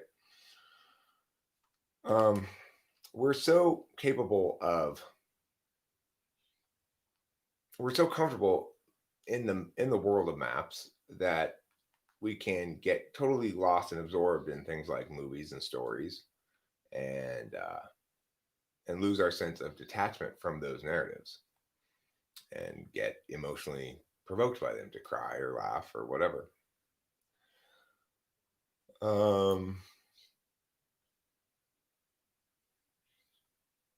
In metaphysics, objects of analysis are not relegated to the rules of space-time. That's there's conditional, they're subject to the rules of conditionality, not causality. Conditionality is turn-based and causality is not. It's ordinal, you might say. But even ordinality is a map understanding of causality.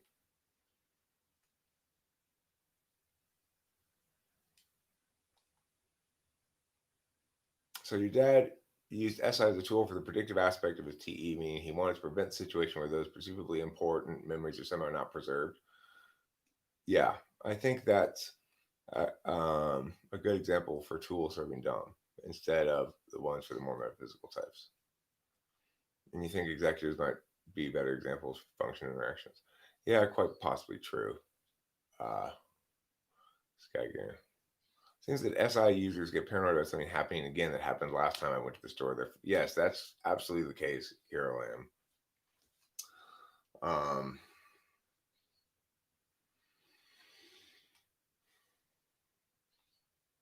How do NI-FI loop and NI-TI loop differ? Okay, so I don't really.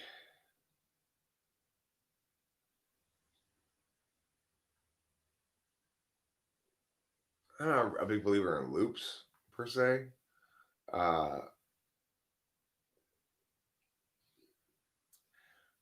When I see NI run amok, it's a function of it knowing too definitively and not acknowledging enough the capacity, the dynamism of the system, or like the fact that other people are open systems too. So, NIFE is gonna know about what kind of person I am. It's gonna know my pattern as a person and feel like it knows who I am and how I'm going to be going forward. The fact is, I'm an open system, which is to say, I'm also reactive to the other person. So I can actually change in certain ways, and certain things may or may not be indicative of my overall character. They may be first time mistakes that I don't make again. They may be anomalies that are very uncharacteristic.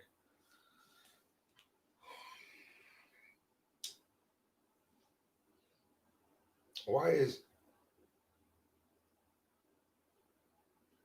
Jordan Peterson not an ENFJ? Uh, I mean, I see him as an ENTJ. He seems to frame everything through utility, and he's got this odd fixation with, uh, I guess you'd say, the symbols of science legitimacy, as opposed to actual intellectual legitimacy. When they conflict, he prefers symbols of science legitimacy.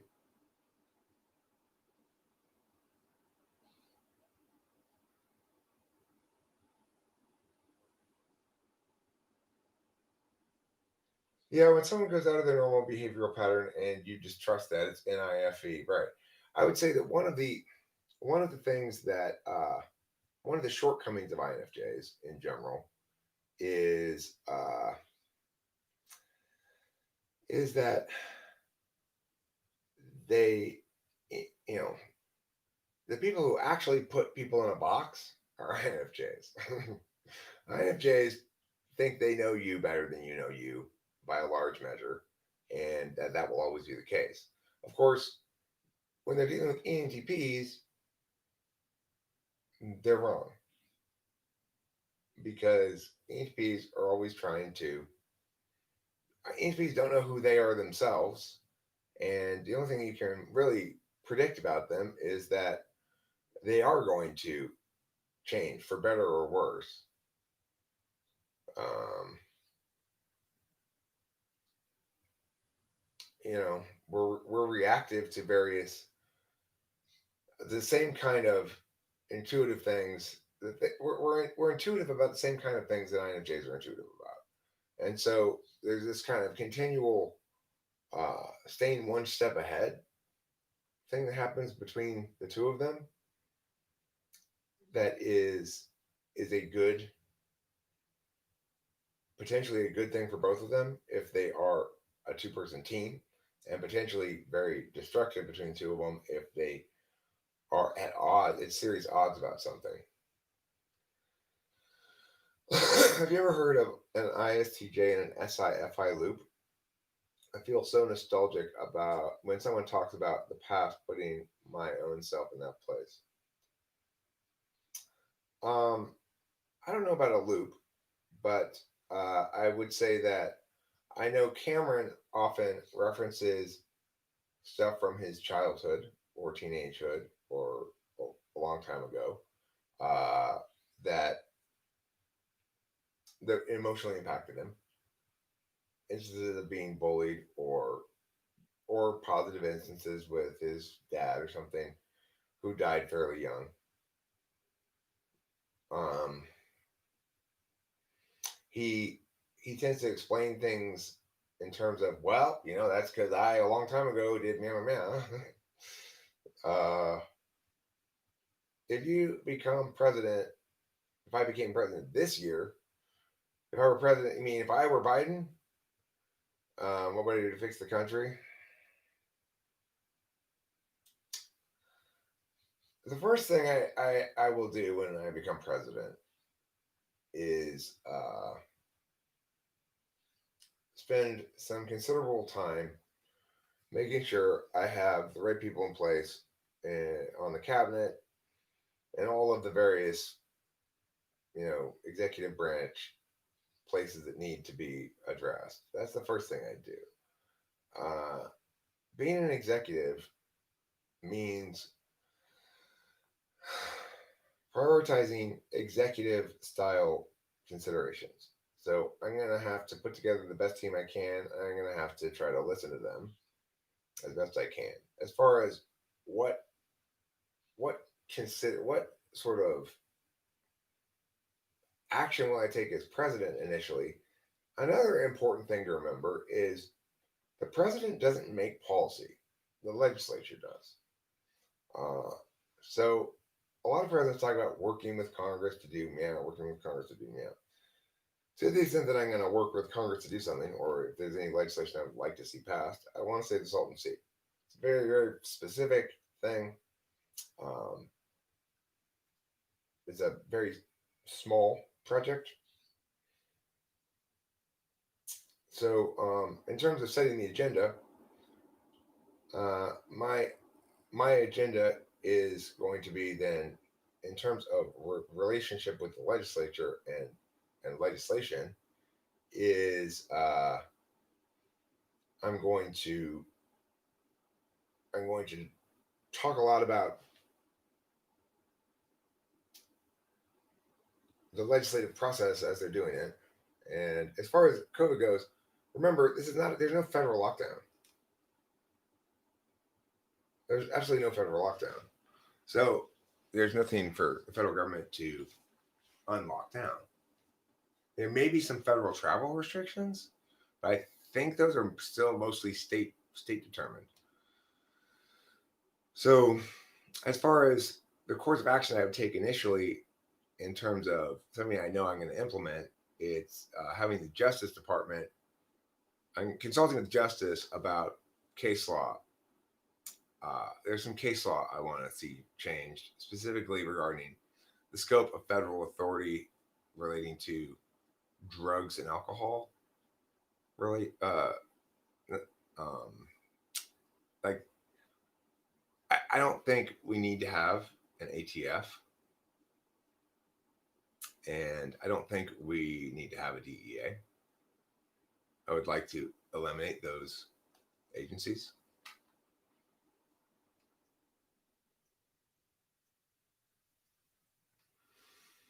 And I want to talk to I want to talk about I want to talk to Justice about how to make that happen by a case law rather than through legislation. Good morning, Rachel, my darling. Sorry to hear that, Spencer Jones. Um,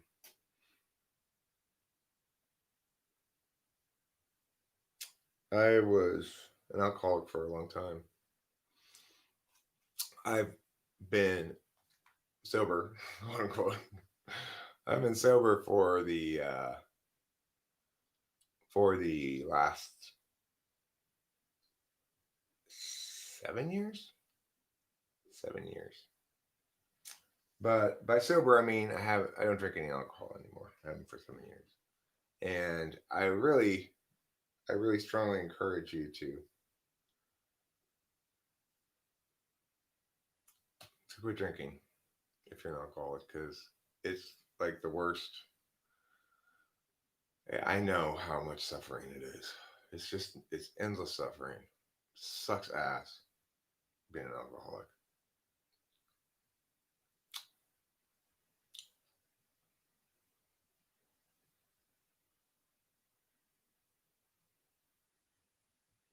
What I remember about my past, I tend to get very angry because I didn't take revenge against people who used to hurt me. Is this SI demon or blind spot? Um, and no, that's not seventh slot SI. Is it eighth slot SI?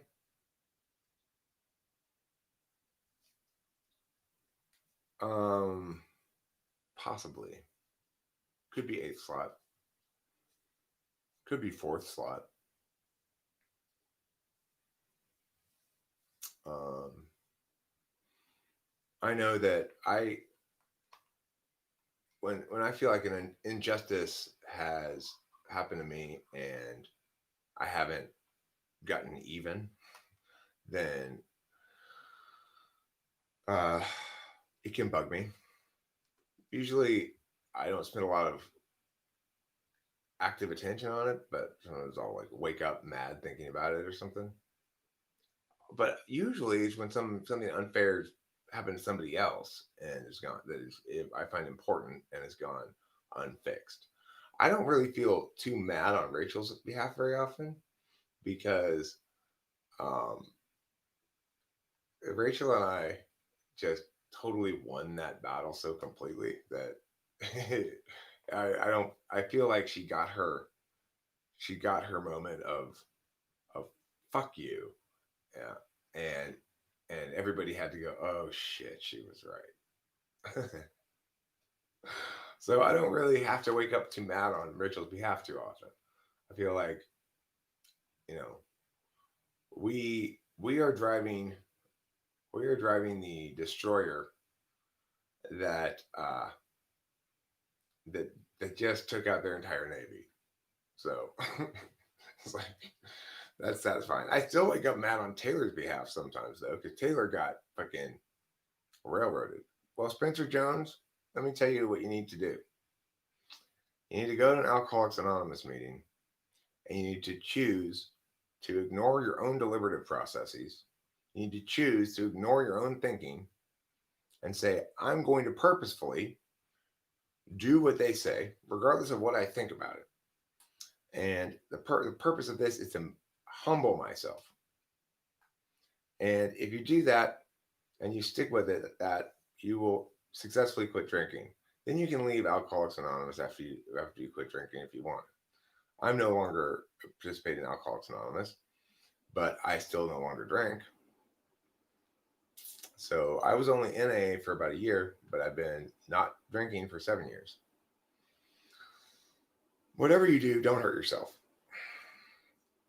It quit drinking and everything will turn around 180 degrees.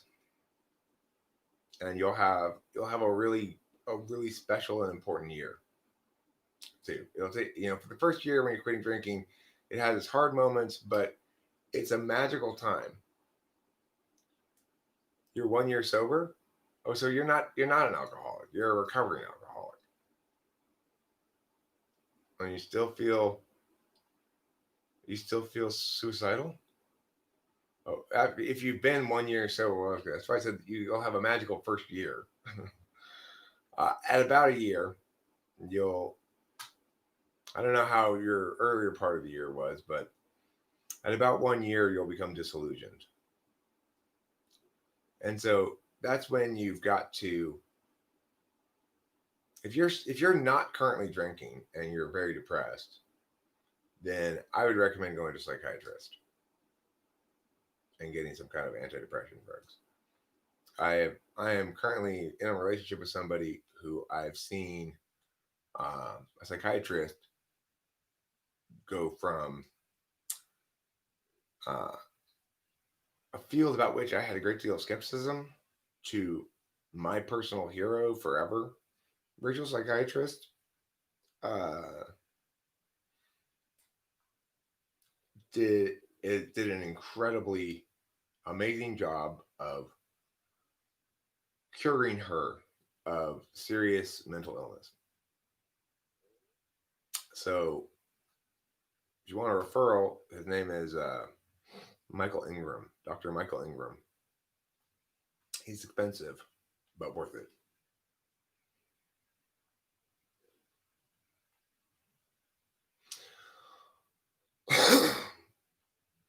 I mean, people who don't have any mental illness are typically skeptical of pills as therapy, right?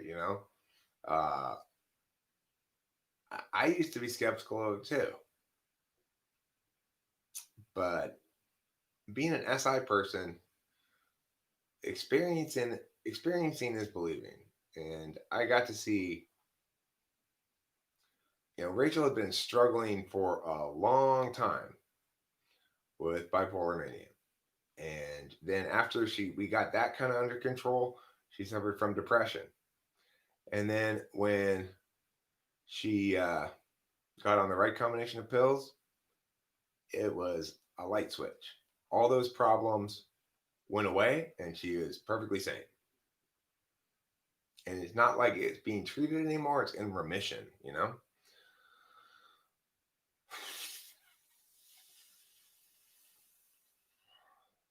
So injustice about the past are usually SI inferior demon or just an NT person in general.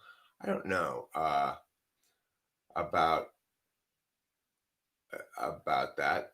I'm just saying that I haven't really thought about it before. My experience is that I do get upset about past injustices, but that like my ISTJ friend Cameron references his own past injustices more than I ever reference my past injustices, you know? So maybe he's more swimming in them than I am or something.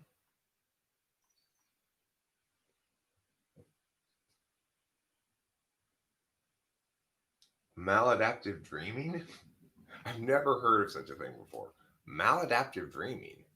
Hmm. I wonder what that is.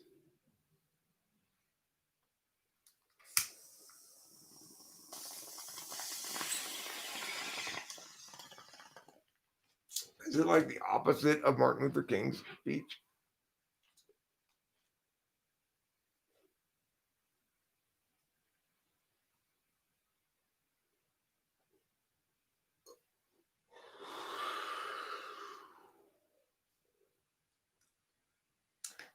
I mean, it is true that the Klonopin that Rachel takes to help her sleep is addictive, and she basically will have to be on it for the rest of her life. However, she takes a very small amount of it, and she doesn't seem to be developing too much of a tolerance or anything for it. So I'm not. It's like that's just how it goes, right? Uh, you got two choices. You can be sane and develop an addiction unavoidably to this benzo, which she only takes before bed, or you can be insane. It's a no-brainer, you know.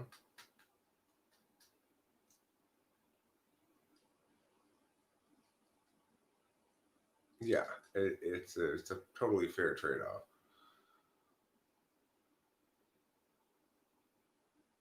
And there's a real physiological problem. I mean, there was a real problem before she started taking these drugs. If you were around back then, if you saw any of the videos uh, during Rachel's psychotic episodes, then you it's you know anybody who questions the my narrative about Rachel's psych pills needs to go review some old videos during Rachel's psychotic episodes.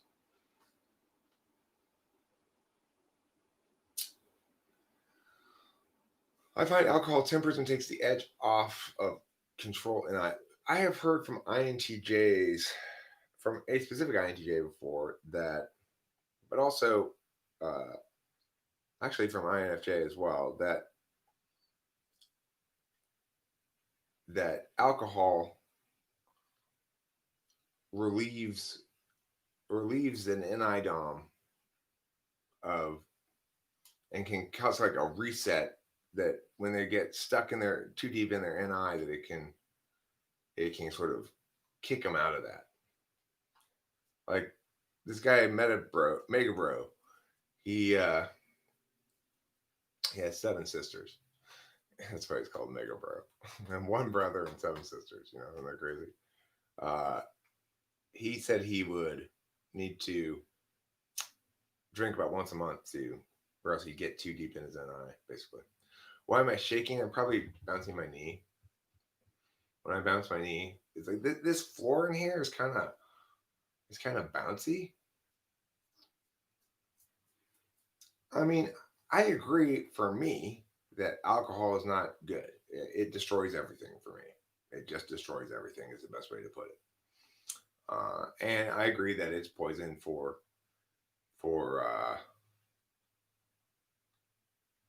for cells, but I don't agree that it's bad for everyone. I've known plenty of people who drink without any problems at all. Like my mom would have an occasional glass of wine, and she never had any problem with alcohol. My ex girlfriend, she would have an occasional drink, and she never had any problem with alcohol. Uh,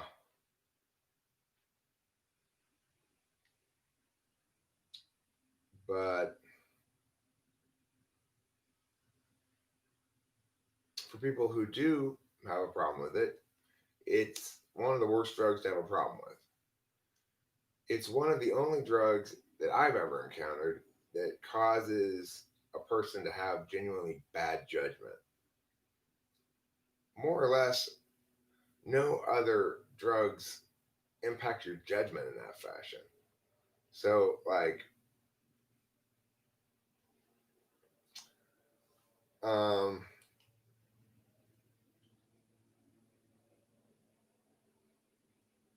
it makes you less inhibited, right? So it's like those inhibitions. Well, that's called good judgment, especially for an EDOM. I mean, I've driven so drunk so many times before. I don't even. I used to drive drunk constantly. It was rare that I wasn't driving drunk. Sherlock Holmes shot coke. It was just to relax, Alan Bryan. It was just his way of taking it easy, having a gentleman's evening.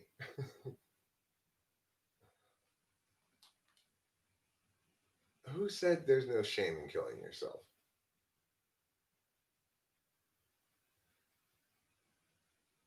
Who said that? Nobody said that.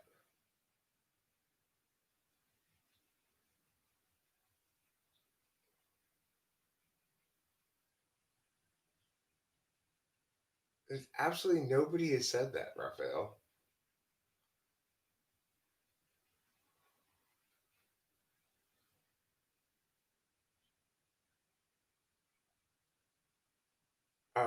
Teal Swan is such an evil person. Oh, reset. You don't get to start over. It's such a lie.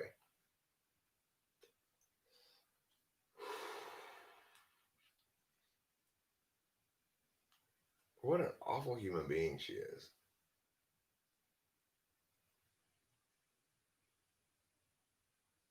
There's proof that you're autistic. So, George Morris, you are not autistic. Autism necessarily includes a component of mental retardation. So, no, you're not autistic. You're probably epipolar, but it doesn't make you autistic. Have I seen stained glass light bulbs? No, but now I want to.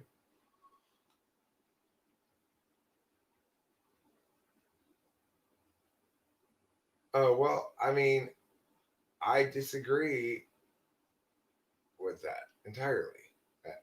I look, is there shame in it? Shame is a weird word. Obviously, after you're dead, you can't feel shame. But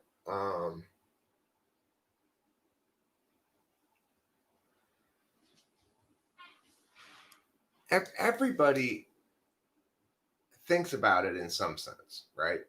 So it's like the verb considering is an interesting verb. Everybody has thought about what that would be like, or if or when you might ever consider doing that, or whatever. Everybody is has considered the matter to some extent without actually considering possibly doing it, right? So it's been said that everybody has one of three last ditch plans. And so basically the idea of a last ditch plan is that what I will do at the very end of the of the occasion when if shit goes really south in life and everything gets so terrible that I'm just constantly suffering, how will I go out? And typically people have one of three last ditch plans, and that is suicide, homicide, or uh, going crazy, quote unquote, meaning like just making other making society take care of them um by just something like, stealing shit until you get arrested, or some other stuff like that, um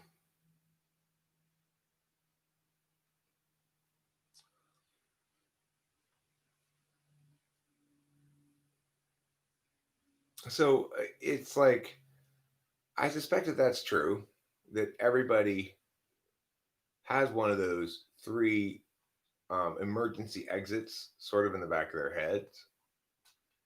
There's this perception, well, if you had to take an emergency exit, um what would it be? you know the the thing about that is, of course, we can all probably conceive of being say a prisoner of war in Vietnam and being tortured for years and wishing preferring death over that. you know uh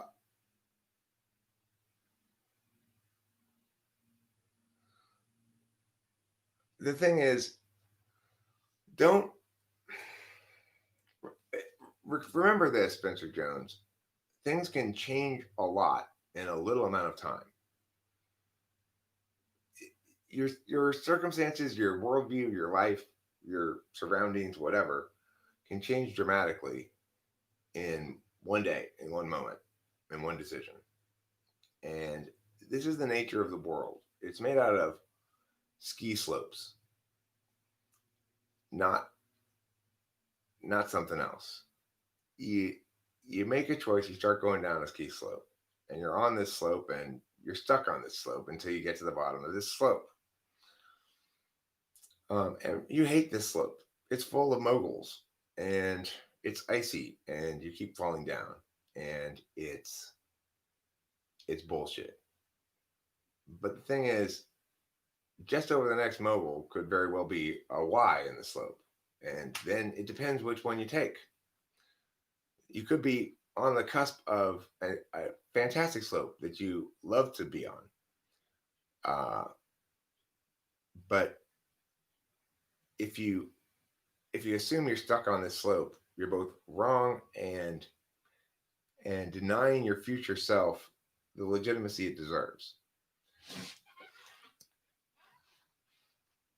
So I would say that maybe this is the thing that this conversation here provides you with some sort of alternate choice on your ski slope. And once you start heading down that slope, it can be either good or bad, and neither are going to stay that way forever. They're going to change. But depending on how old you are, when we're young, I don't know if you're young or not, but when we're younger, things seem more permanent than they are. And as you get older, you recognize that our current circumstances, our current feelings. Good morning, darling. I'm 49, Spencer Jones.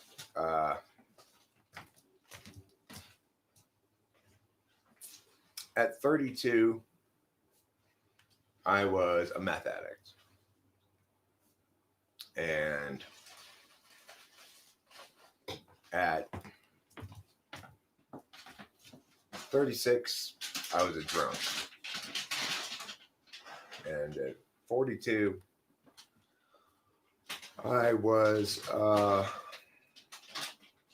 I quit drinking. I started a YouTube channel. The last 7 years of my life have been the best 7 years of my life. Yes. And it didn't start till I was 42. So the thing is also, I'm saying these last 7 years have been the best 7 years of my life. After having at 28, gotten married, had a kid, gotten divorced at 30 or something. Um,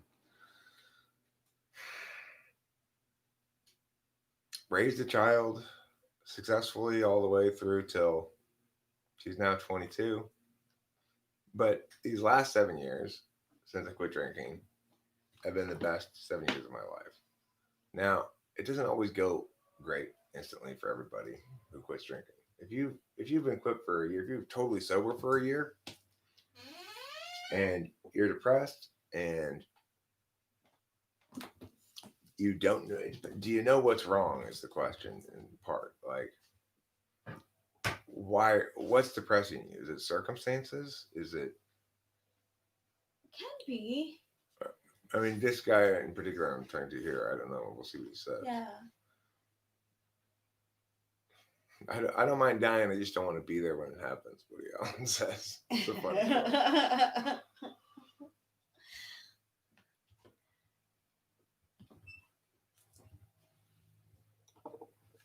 Well, I mean, I will agree with you that there's no value in telling them to be ashamed of themselves. But that's a different statement than there's nothing to be ashamed of. So it's like, I think it's true that everybody has to think about that matter.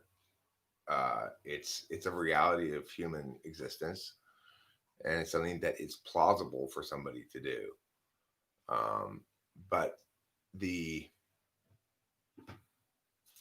the thing is, it's a very selfish act because it has been at least 15 years since a childhood friend of mine, Charlie, killed himself, and he was about 32. Um, and it still haunts me. Like, why didn't I do something? Why didn't I do more? Why didn't I? Yeah, why didn't I? You know, and it'll haunt everyone around you. And the thing is, it's not like Charlie and I were particularly close when he died. I hadn't seen him in a year or something, and yet it still haunts me. Haunts me a lot more than any other of the deaths that I've experienced in my life, which includes my grandfather being murdered when I was in fifth grade, shot, I think, 7 times or something. It includes a couple of former students of mine actually uh, being murdered a couple years after had been in my class for a while. They were students of mine at Kudos, so they were in my classes for more than 1 year, probably 3 years. The two brothers, and they were murdered by their uncle. It was in the paper maybe 2 years after I had them in my classes, and I rarely think about those deaths at all, and I still think about Charlie every time I drive by his house, and other times every time I hear the word suicide, I think about it. I think about my own failure, basically. Yeah. That's what's unfair about it, right? Because if you do kill yourself, everybody who knows you, even if they don't know you that well, will be burdened with a sense that they should have and failed to do something for the rest of their lives. Oh yeah. It's so true. I was. I mean, this is like. I wasn't even really that close, but in one of my groups, there was someone who, like, so yeah, I went to Mercy and we had art therapy together. And in my art therapy class, there was this kid named um, Philip, and he came in one day and was like expressing his frustration with school. And we all were kind of like, you know, don't worry about your grades, like, just get through it. you know, and the next day we found out that he had killed himself, and it was like all of us were like stunned and like, did we do something wrong? Like, did we say? I felt like I minimized, like, when I was talking to him. I felt like I was minimizing his pain, and like I could have done something more to acknowledge what he was going through. But the truth is that I don't really think there could have been. I'm gonna agree with Morridge here. That's a crazy story, Rachel. But I'm gonna agree with Morridge here that I seriously doubt most people who commit suicide have the intention of making their death haunt people. No, I think no. instead it's what somebody else said down here, that they feel as though their loved ones would be better off without them. Yeah, that's true. And uh, when I was at the worst of my drinking, I wasn't suicidal per se, but I definitely felt like everyone would be better off if I were dead. And I was rather fatalistic about the idea of dying in a crash on my motorcycle, or your cousin's husband is an ENTP and he looks like me 15 years in the future. So that means he's 15 years younger or older than me. And it must mean he's really handsome. Isgarn. Hello, Isgarn. How are you? Isgarn. Is your dad going to the desert today? Yeah, maybe. Okay. I'm gonna start some laundry. We do live in interesting times.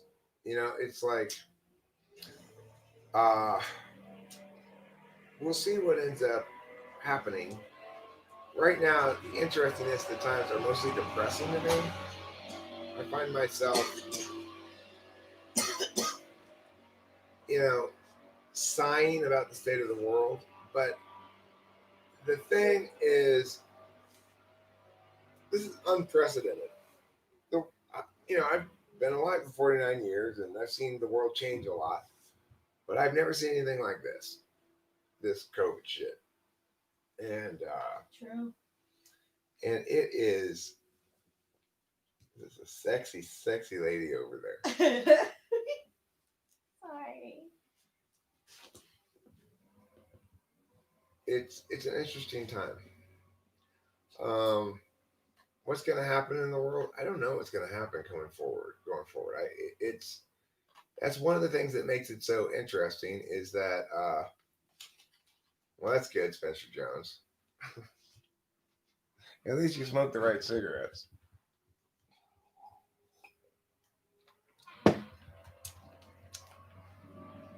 Well, Capitol building riots are actually not exactly unprecedented. There have been several uprising type things in the U.S. before. So, whereas there's never been anything like this COVID shit before.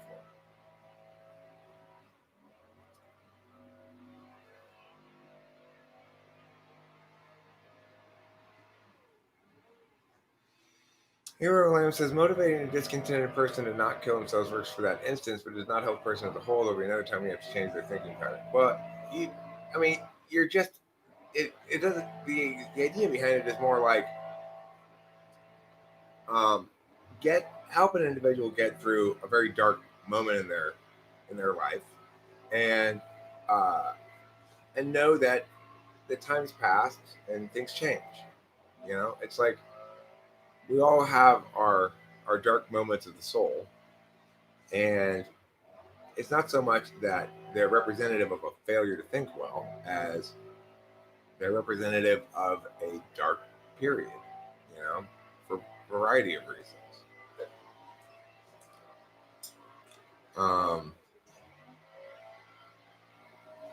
I think people don't want to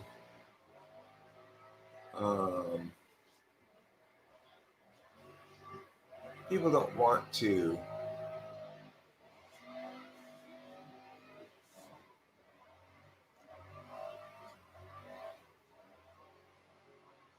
People don't want to have a pattern of thinking that is reliant upon other people fixing what's wrong. Um, but people need to know that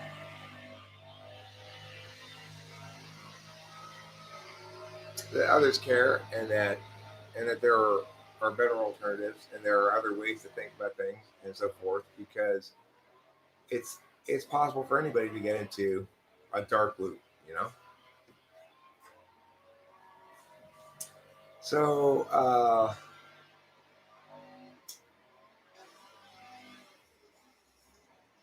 here Alana says, I have zero respect for the mainstream media who literally ignored on purpose if did talk about the rights of Martin in 2020. I mean, there's been a lot of riots and looting and burning in 2020.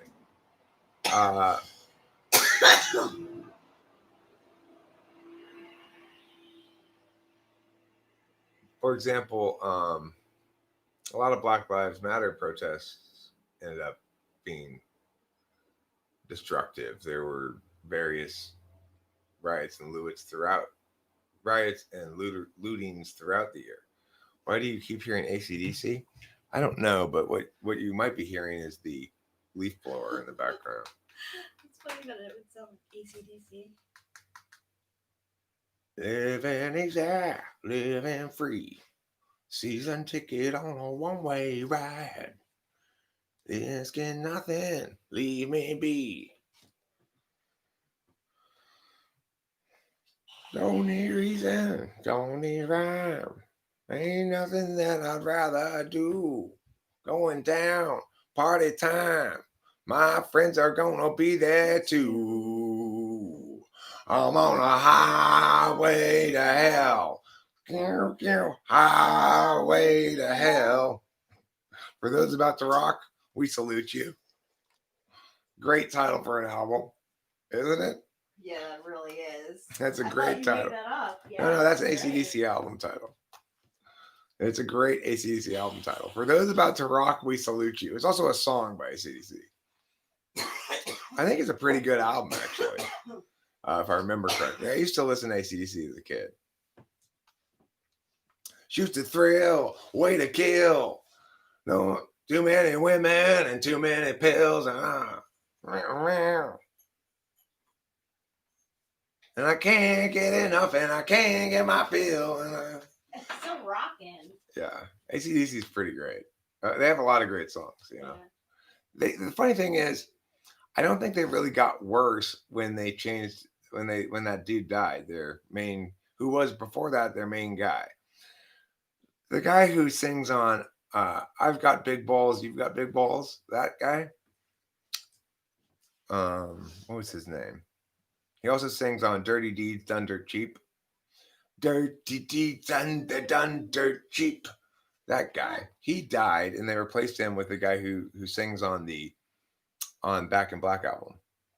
Oh shit! I didn't know that. The guy, and then Back in Black was like their best album, right? So it's weird because that never happens. Bon Scott, their like lead guy, dies under mysterious circumstances. Like, I remember, I don't know if this is true. I remember hearing this as a kid. This was the story that I heard as a kid, was that he died in a car with a bag full of flea collars. Like that he was dead in a car and he had a bag full of like cat and dog flea collars or whatever. And nobody was sure why he died or why he had all those flea collars. That's so odd. Is this story true? This is the story I remember from childhood. That's a good. I don't think I've talked about it since remembering it from childhood. Celebrity. Was that just bullshit my friend was making up, or what? I don't know. That's good celebrity gossip. I don't know. How did Bon Scott die? It's easy enough to Google. Let's find out.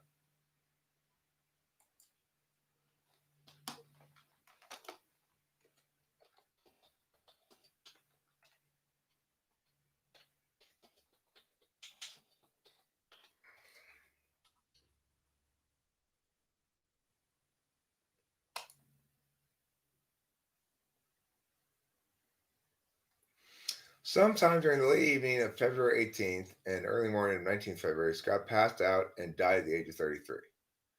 He had just visited a London club called Music Machine, and he was left to sleep in a Renault 5 owned by a friend of Scott's. Later that day, Kinnear found Scott lifeless in the car. So he was found dead in the car. That's true. Um,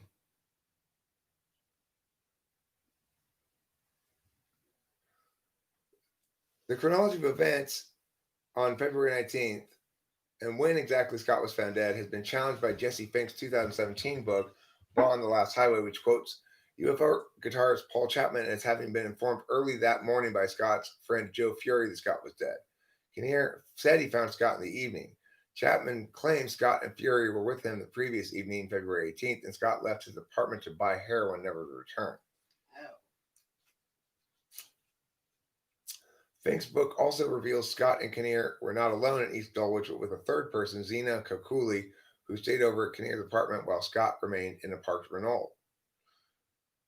An updated edition of the book produces new evidence that a fourth individual, Kokuli's husband, the rock musician Peter Parrott, was also with Scott, Kinnear, and Kokuli. Fink contends that pulmonary aspiration of vomit was the cause of Scott's death via suspected heroin overdose, but the official cause was listed on the death certificate as acute alcohol poisoning and classified as death by misadventure. Death by misadventure? Yes, and there's no mention here of flea collars anywhere. So maybe that part of it. Maybe that part's just complete bullshit. Yeah. Oh my gosh. How are there so many snails? We need to get a new fucking pump today. Oh, okay.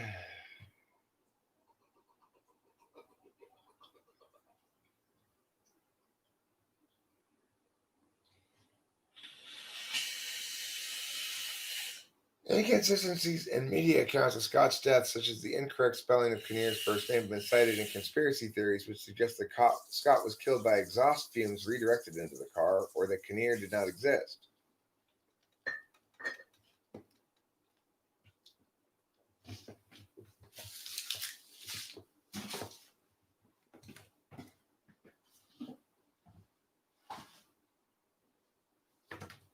Huh.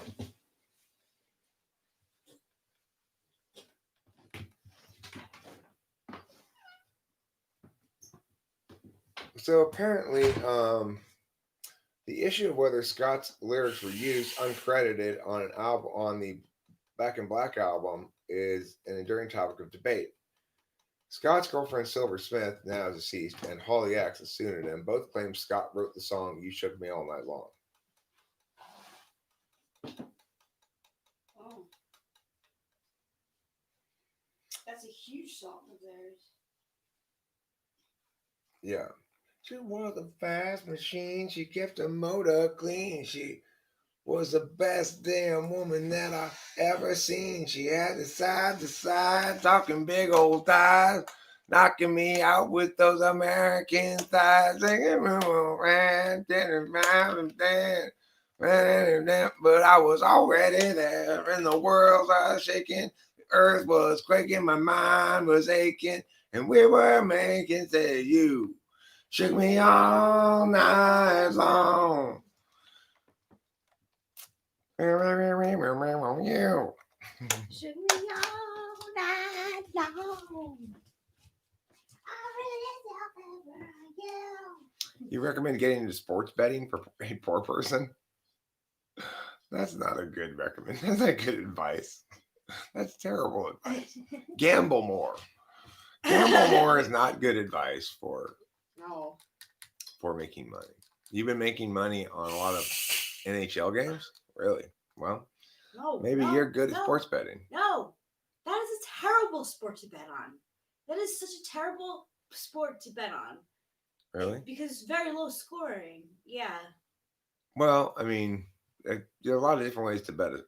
I know, and I guess Could go over under. There is the over, but I just don't. I'm not surprised. There's sports on. I mean, there's betting on all sports. So A lot of better those four too. yeah. What do you think of SI fifth having a vexing or unsettling experience with nostalgia? I think it makes sense because your fifth slot is your autopilot. You assume you don't have to pay any attention to that. You're gonna be fine with that. Nostalgia is a sense that you're not entirely at peace with your relationship with your past. In other words, that there's a sense of loss associated with not having what once was. So it's gonna be quite disruptive to you. It's like when it's like what would be the equivalent for me?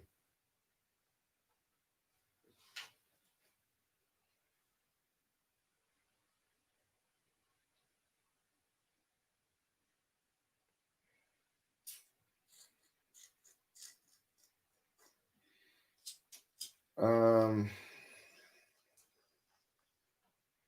having trouble coming up with an equivalent. I guess when I make bad art or something is really frustrating for me. It makes me just really unhappy with myself.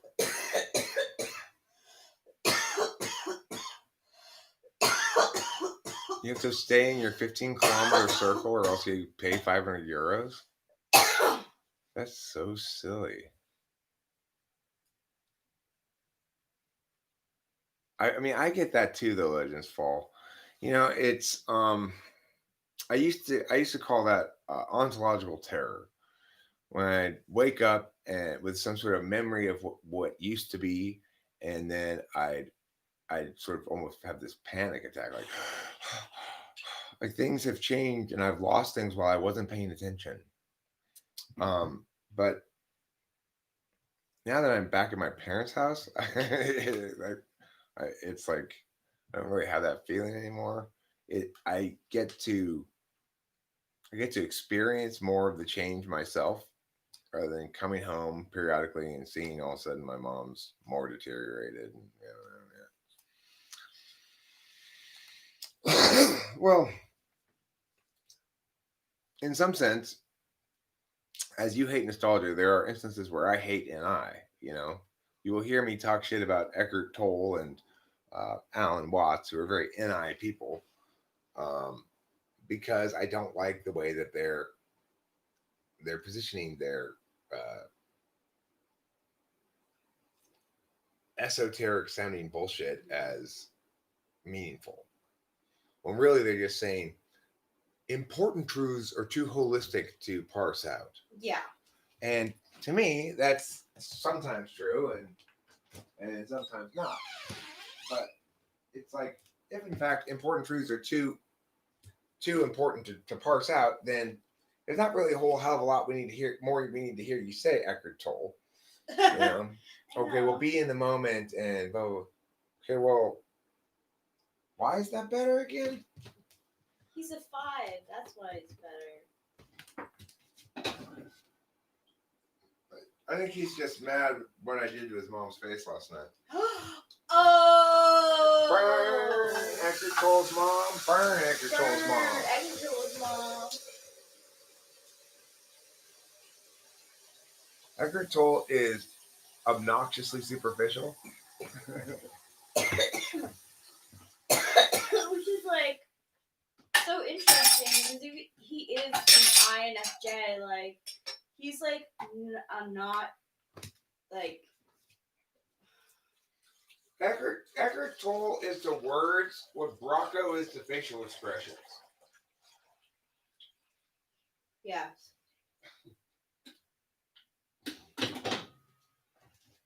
That's a good analogy. That is. Eckhart Tolle is to words as Brocco is to facial expressions. Okay. I'm gonna a BRB. All right, you BRB. I'm making some CLFFEE. Yes.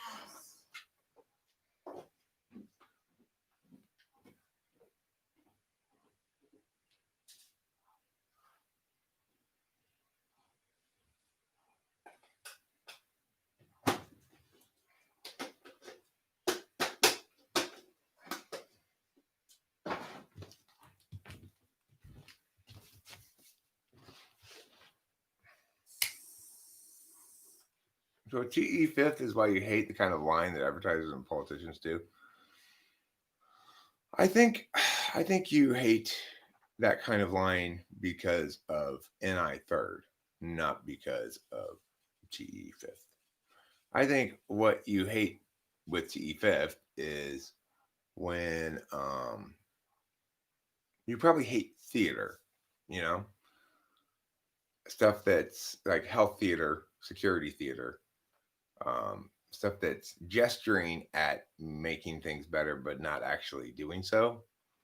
It's just, what you call virtue signaling.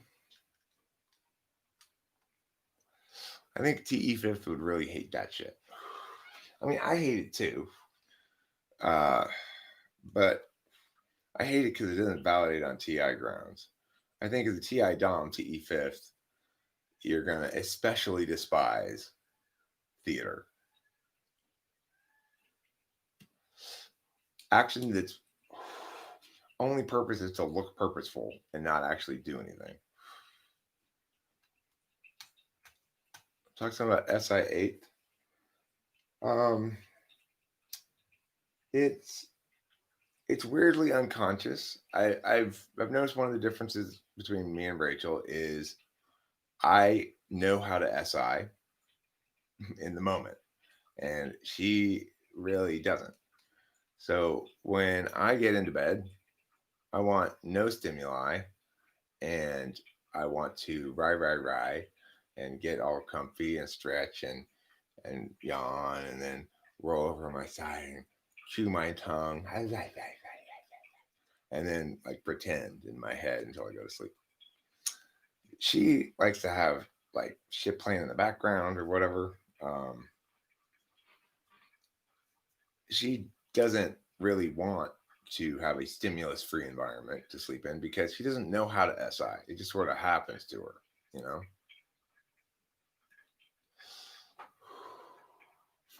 Can INTP be too objective? When I was in the nut house, therapists would just make emotional appeals to get better, kind of really frustrated. Well, yeah, I mean, it's important to talk to somebody who understands. It's difficult for NTPs to get talk therapy. Talk therapy in general is designed to provide objects that the therapist hopes will be consumed in one way. So most therapists try to provide objects that they hope will resonate with your NI. And then the other half of the therapists provide objects that they hope will resonate with your FI, or in other words, will make you feel better about yourself in some way. The problem is all the words that any therapist can give to an INTP or an ENTP are words that the INTP or ENTP has probably already considered. They're it's unlikely that the therapist is going to surprise you with their words or present you with ideation that is useful to you because you hadn't thought of that before. Instead, the kind of therapy that an INTP or an ENTP needs is provided by another INTP or an ENTP. You know, it's like there needs to be a legitimate talk with a person that allows a person to engage with the information in a way that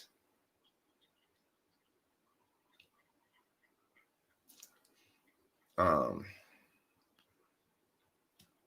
is meaningful to them. So the thing is, you say you don't just want to feel better by believing something which isn't true. Well, the thing is, I'll tell you a piece of information that helped me when I was quitting drinking, which is I determined that faith-based behaviors are behaviors and they are not affirmations. So I self-describe as a Christian and I pray, but if you say, well, then you must believe God exists, my point is that doesn't necessarily follow. You know, I don't think that faith-based behaviors are arguments, so I don't need to justify them.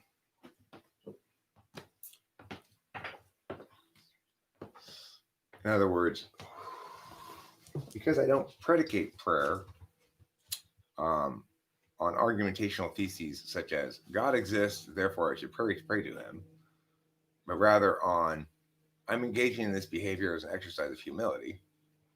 Uh, it can fit into a metaframe without violating any of my TI contradictions. In other words, become comfortable with magical thinking as part of your overall frame of reference. It's not it, it's not a slippery slope, though you might fear that it might be. I used to wonder, for these people who claim to just need to take a leap of faith and so forth, once you've leapt, aren't you then at that point, stuck falling? Um, you can't get back up onto the cliff or whatever. Turns out that's not true. Uh, you can compartmentalize your magical thinking frames and your non-magical thinking frames, no problem. And in fact, if you are, well, no, it's not. It's not self-inflicted cognitive dissonance. It's the opposite of that. It's acknowledging that there are certain core questions about human existence that, if left unanswered, produce a set of discursive realities that preclude you from reaching any answers about anything meaningful. So by delegating sort of basic ontological questions and moral questions to an external God agent, I relieve myself of having to attend to those matters personally. In other words, I know intuitively that some things are good and some things are evil. I know intuitively that some choices are better and some choices are worse. But I can't establish argumentationally a universal framework for that in a way that doesn't include magical thinking. Because the only universality I can establish morally is on the negationary side, which is to say, I can establish things that you should not do as universal moral obligations, but nobody can determine what one ought to do without referencing some sort of magical thinking frame, or without deciding to not afford oneself the dignity of duty or destiny.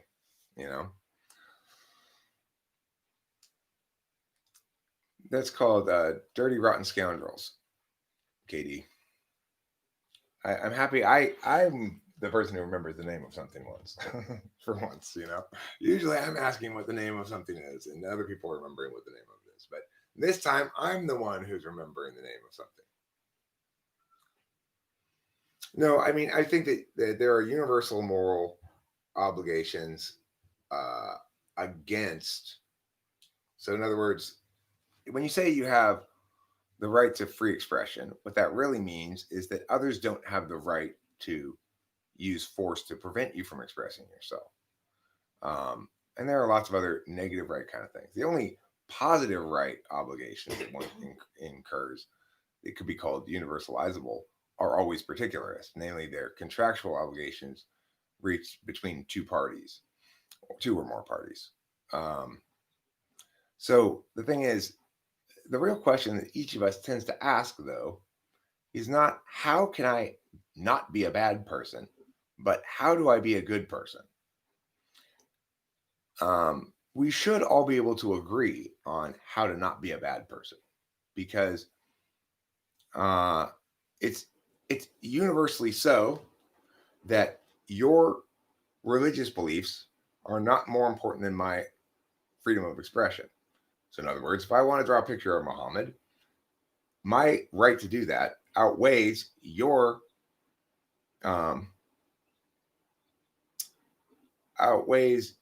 right to not see that or hear that, because you don't have that right, in other words.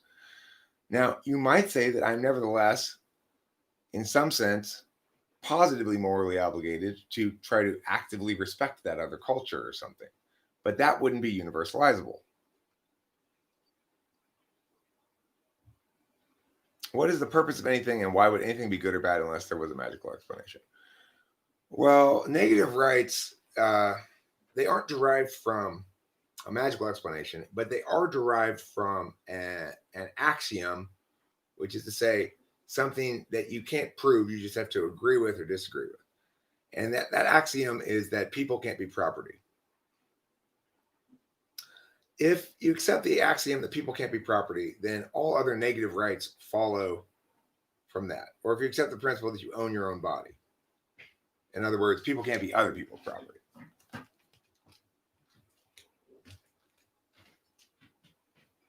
right, I'm off in a bit. Okay.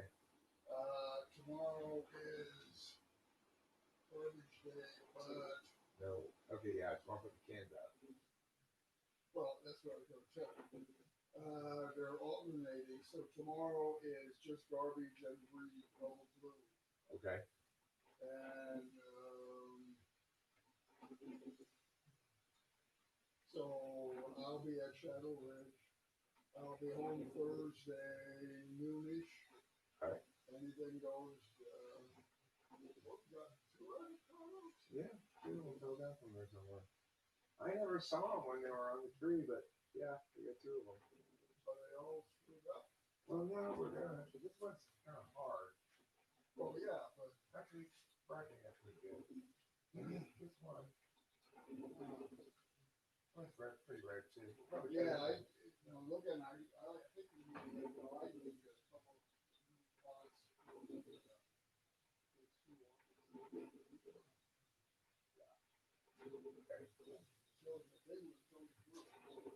Maybe we'll repot this. All right, cool. Have fun, Dad. Okay. I'll be in touch. All right, cool. Dad's going down to the desert. I'm so happy that he is like be able to use the gym and like do his things. Have some time to self.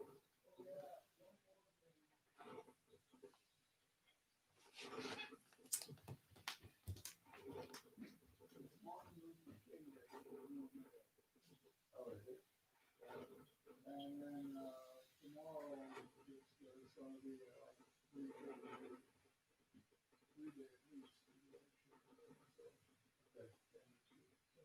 Okay, we'll do.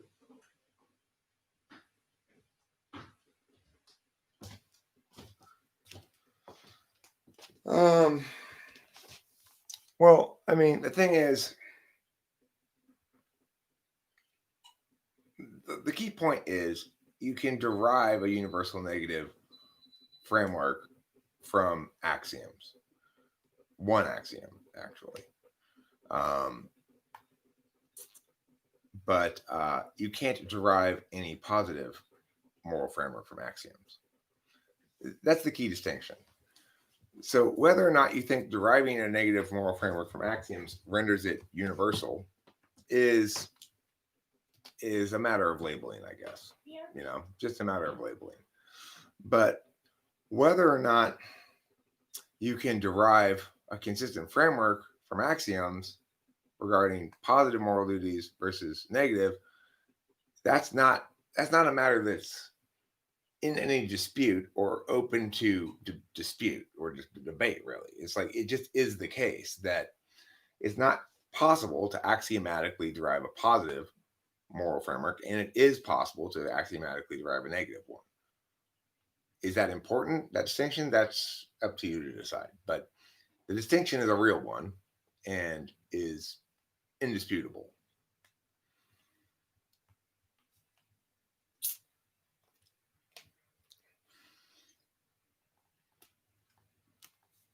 Well, I mean, the thing is, remember, the negative moral frame doesn't afford animals rights. So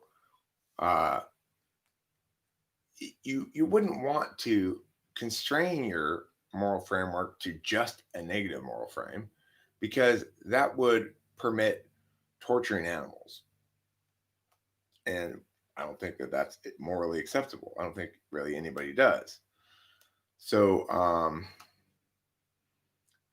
it's both the case that there are positive moral indications and that it's not possible to morally justify those or to logically justify those from axioms. And it's also the case that there are negative moral indications, and it is possible to logically justify those maxims. No, I've never heard of the Euthyphro dilemma.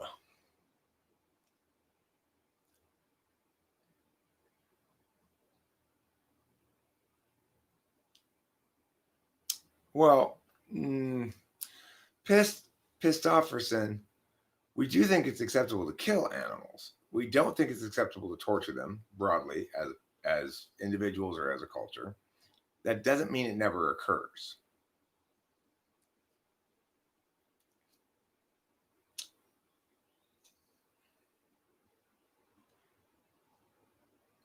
Do high TI users analyze their thoughts and behaviors, find contradictory actions and thoughts, and then change them, or does high TI not run into contradictory? No, it changes them. It's the first of those. I'm constantly checking and correcting myself every time I misspeak, or even if it's just like when something happened, like last Wednesday. Actually, I think it was Thursday. It's like, I'm constantly correcting myself.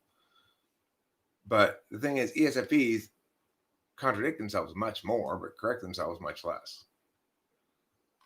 The dude, Big Lebowski's got to be an ESFP, no? I don't think so. More like an ISFP.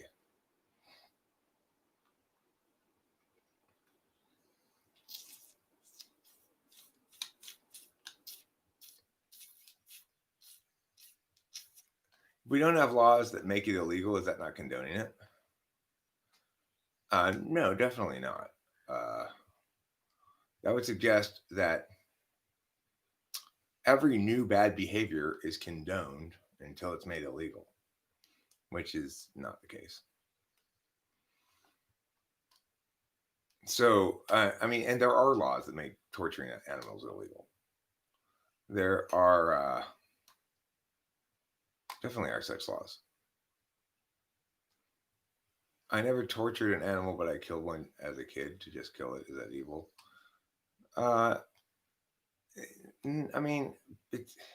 It's like I shot a bird with a wrist rocket one time when I was a kid, and that was the last time I ever shot a bird. After hunting for birds for a long time with wrist rocket and never hitting any of them, I finally hit one, and that was the last time I ever went hunting with a wrist rocket, because I felt so bad when I went and saw the bird on the ground tweeting and bloody. So was it evil of me to do that? Well, it was how I learned that I don't like hurting things.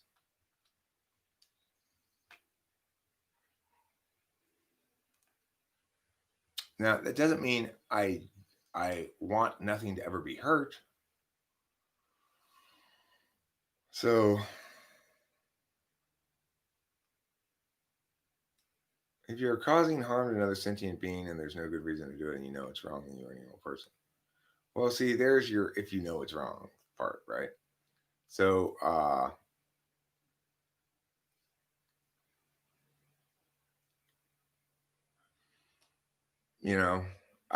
didn't know what it was going to feel like when I was shooting my wrist rocket at birds until I hit one. And then I realized I don't like how that feels. But I still go fishing, and it causes me increasing discomfort, frankly. But as long as I had to stop fishing at Lake because I kept catching turtles, and it made me feel too bad. Even though I'm just trying to let them go afterwards, hunting is not evil, and fishing is not evil, but it should be done as humanely as possible,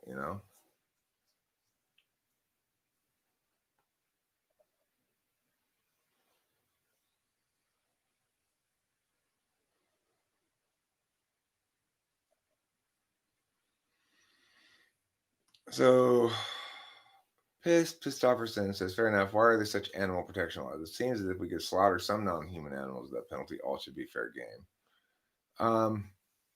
Well, no, but the justifications are different. So it's like most of the reasons why you can't, like, for example, there are a lot of peacocks around here, but you're not allowed to kill them.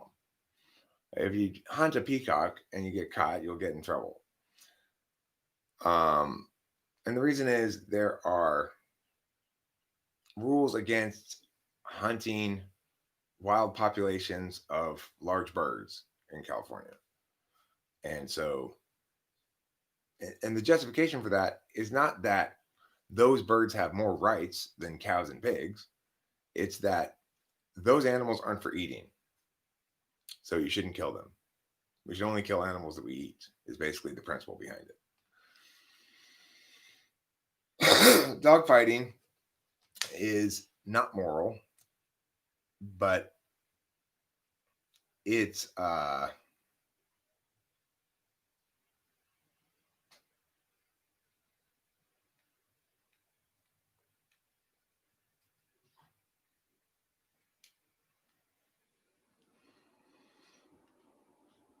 I mean, Octavia Silva, it's not an SI thing because, like, ESFJs who have SI tool, they don't. What's that? It says your name on it, hysteric. So I don't That's know. probably for you, though. I didn't want to open it up before. Let's see what it is.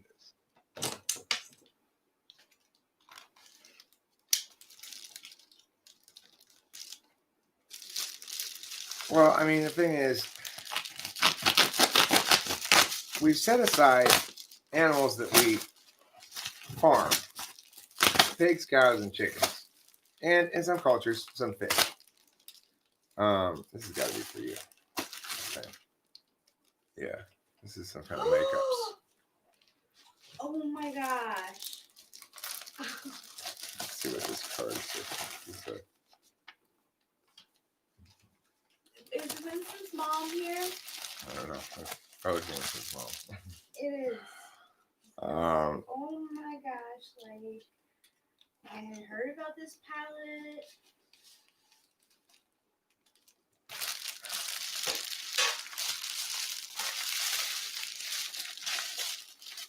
I mean, that's the point of.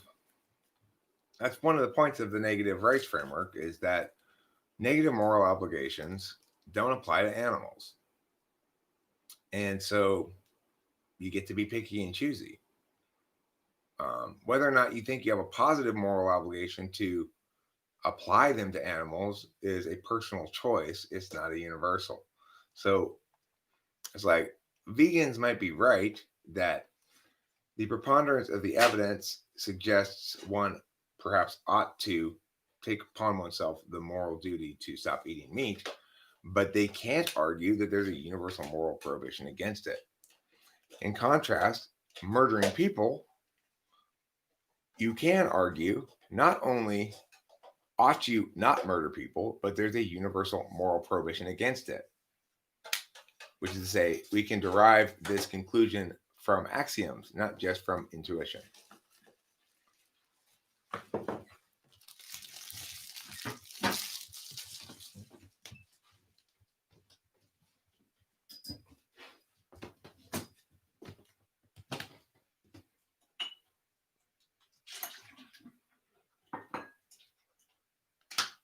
I want to remind everybody, I didn't start the fire, but meow, meow, meow, meow, meow, meow, meow, meow. That's so important. Mm-hmm. You really don't want to be that person. Right. I didn't start the fire either, for the record. Also, I don't want to wait for my life to be over before I meow, meow, meow, meow, meow, meow, meow, meow, meow, meow, meow. I think that's pretty important as well. That is important. That song came on the other day when Eric and I were online at the grocery store, and I think it was Smart and Final, right? Yeah. We were in line at the grocery store, And rather than online, but close enough. oh, Go ahead. whatever. We're online at the grocery store. Which now would mean that I'm like online, really. But we were waiting in line at the grocery store, and that song came on, and we could not stop laughing. Like, I really think that people thought that we were crazy.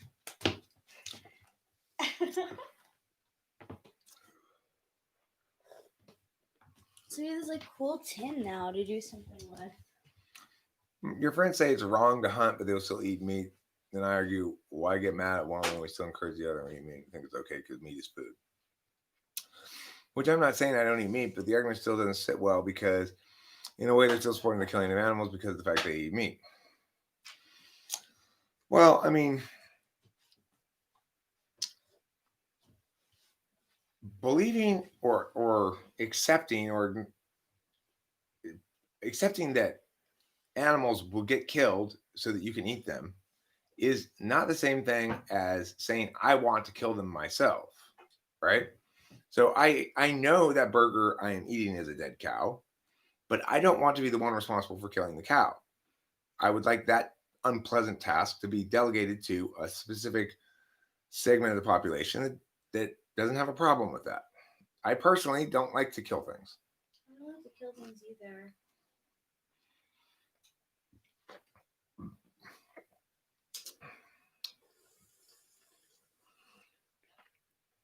So like, because I was vegan for like a little while, should I say, when I went vegan? Or like when I adopted that lifestyle. Is it a lifestyle? I mean, it's a dietary choice. Yeah. I did it because of animals. Like I was like, I was influenced by Jen, who was a vegan herself, and she was like, you know, if we really love animals, should we be eating them? Like, and it made sense to me at the time. So I was like, okay. And then it was so hard to keep up. It was just so hard. Well, you know what makes a lot of sense to me is this position, which is people in general like animals and don't like killing and don't like the fact that animals are getting killed. There's a general sort of move towards that, right? And yet people also really like to eat certain kinds of animals. Yeah. So why don't we just set aside a few animals that we eat and farm them, like cows and pigs and chickens, and just acknowledge that for those species of animals, unfortunately, there are food, while concurrently leaving all the rest of the animals alone. That seems like a fine solution to me. You know? That sounds like a great solution. So for people who don't like hunting, then I get that. I get that idea that, you know, killing and eating animals is not the most righteous aspect of humanity. But well,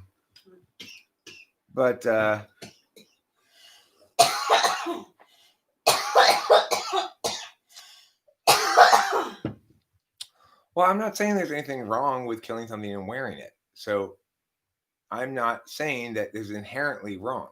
Well, greetings, wisdom. Again, remember, we can only universalize negative prohibitions against humans. So your claim that you're killing innocent lives by killing animals is not a universal claim. It's not actually a reason to think that I'm doing something bad, because there's no universal moral prohibition against killing animals. But I am agreeing that there is a positive moral indication. That's why it's important that we use language carefully, right? The animals who are killed are not being killed as punishment for a crime. That's true. So in that sense, they are innocent. Okay. If their death is not a just response to their having committed murder, for example, that's true, but that's irrelevant, right?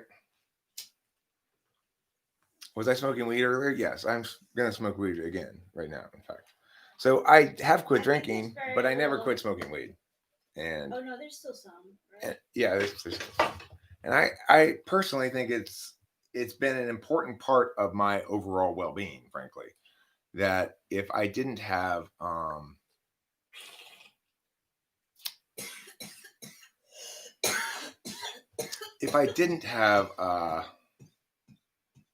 weed, I probably would have started drinking again at some point.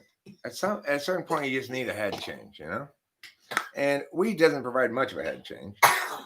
But the nice thing about weed is that you can be a total addict about it, and it won't mess up your life at all. So it's like, it may be the case that when you start smoking weed, you'll go super hardcore with weed, just like you did with alcohol. But it's a hugely different impact on your life. Yeah. Well, here, Lem, you make the claim that animals have a right to autonomy just like all sentient beings.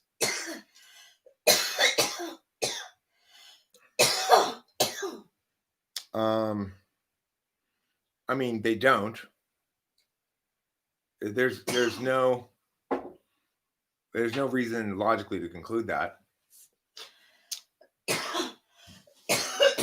Because rights confer duties onto others and are forfeit when the right holder doesn't respect the rights of others. You have to be able to conceptually understand these things before they can apply to you.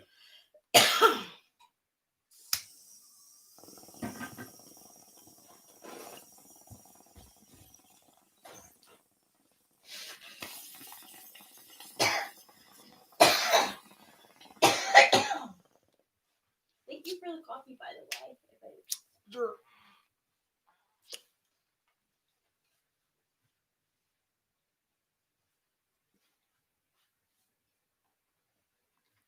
Like I said, a right definitionally is that which confers a duty. You have to be able to understand and uphold the duty to have a right. So, now I want to note the following. Alan Bryan makes an important point here. You are toast if you break into his kitchen and your slice of bread. Because he's got a toaster in his kitchen and he's not afraid to use it. Oh.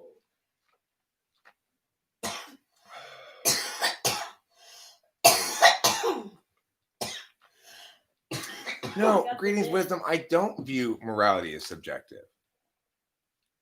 That is not the case. That's not what I'm saying. I'm saying, okay, so Skygear points out, yeah, but Eric, the vegans have a name for the trait argument, and now they would argue, what if there's a human who doesn't have the mental capacity of understanding these rights? Then they don't have those rights, in my opinion. So in my opinion, it is the case that people who lack the ability to metacognate, which is basically the definition of retardation, don't have human rights, but that we have appropriately taken on obligations to treat them as though they do. So that's my response to that. Correct, vegans, they don't have rights. Correct, vegans, people in comas don't have rights. So what about newborn? What about children at an early stage of development? Well, the idea of human beings having rights confers onto parents a regency duty. This is not a perhaps a universalizable obligation, but as with the notion of people who are unconscious briefly, we afford them the legitimacy of sustaining their rights across this moment of non-agency. So my point would be that it is correct that human beings don't begin life with the capacity to understand their rights. But we respect that those people are protected under a regency arrangement where their parents, who presumably are adults who have fully realized rights and understand their positive duty to their own child to preserve that person's rights for their adulthood.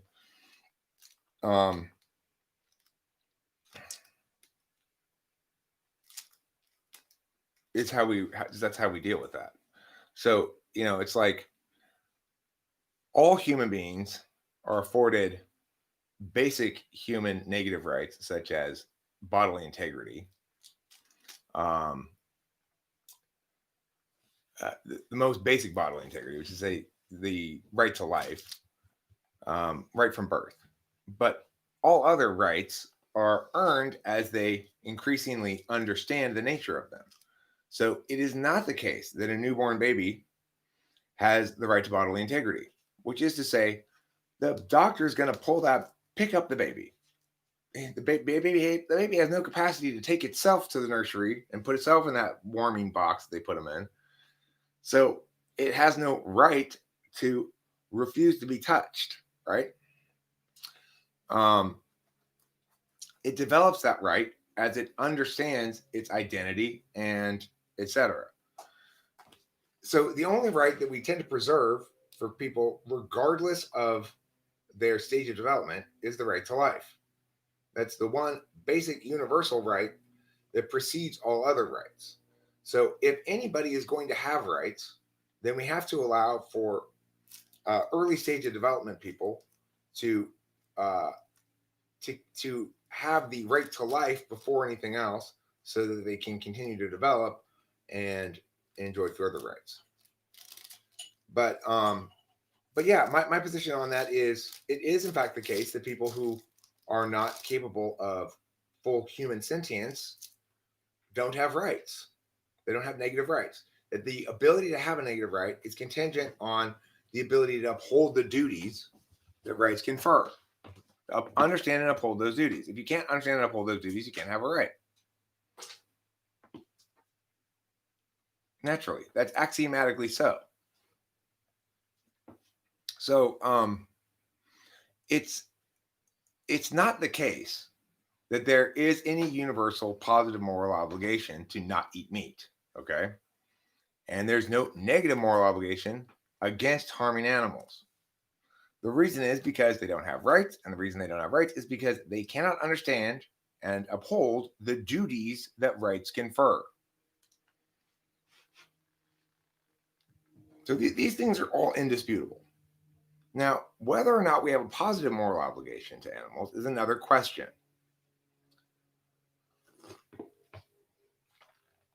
However, that positive moral obligation is not universal. No, upholding duties does not mean to agree and decide to conform to a social contract. Social contract is a terrible word that was created by an ENFP who thought that the actual meaning of the word contract could be completely invalidated by putting the word social in front of it. Of course, a contract is something that multiple parties agree to from a position of being both fully informed and empowered to say no. What people refer to as the social contract is the fact that you are subject to laws when you are a citizen of a country. That is not a social contract. That is nothing, no sort of contract at all. That's the reality of nation states and state states. You had an affair. She's the married one, not me. Did I have the right to partake in that? Yes, and I did the same thing. However, I only did it once, and I wouldn't do it again. And the reason is because I learned in that process that I learned the limits of negative rights. Yes, I was not the one committing the moral crime there. She was. But I now understand myself to uphold the positive moral obligation. I don't feel guilty about it, but I wouldn't do it again. Sounds like warning.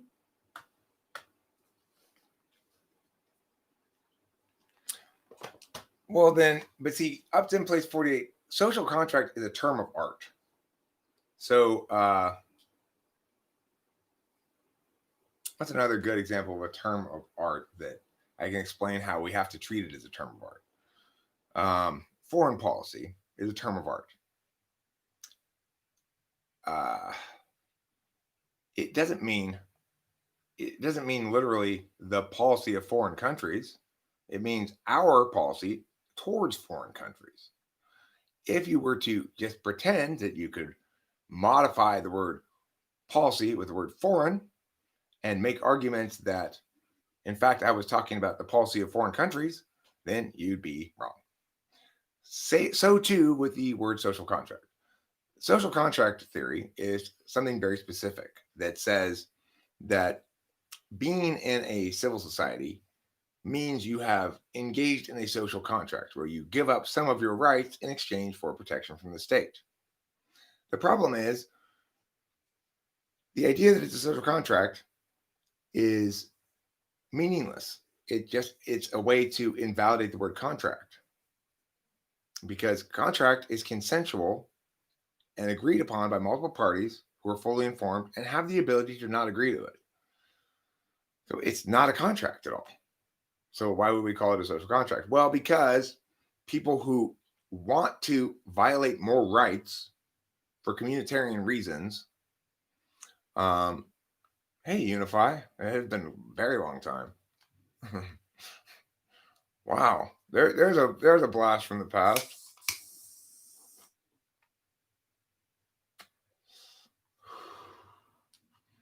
So yeah, I mean, the idea that a social contract is used to justify rights violations by the government, because it's fundamentally a utilitarian pass, right? It says, remember, you have to give up some rights in order to have protections. It doesn't specify under what circumstances, when, where, why, how, whatever, right? There's no limiting principles. There's no appeal to a frame of reference. It's just, this is how it is.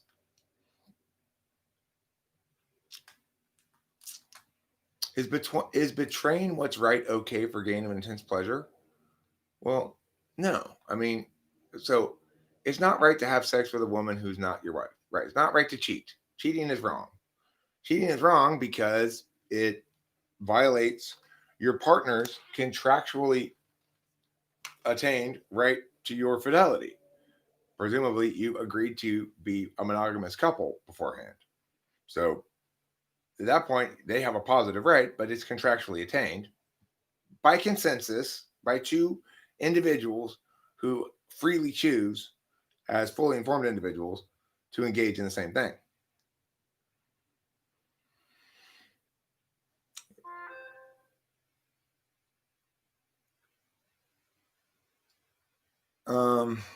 I cheated on my boyfriend. I wrongfully let my friend know, but no one else know. Do I have a right for that friend to not go around sharing that info without giving him consent? If you elicited from them a promise to be secret about it before you told them.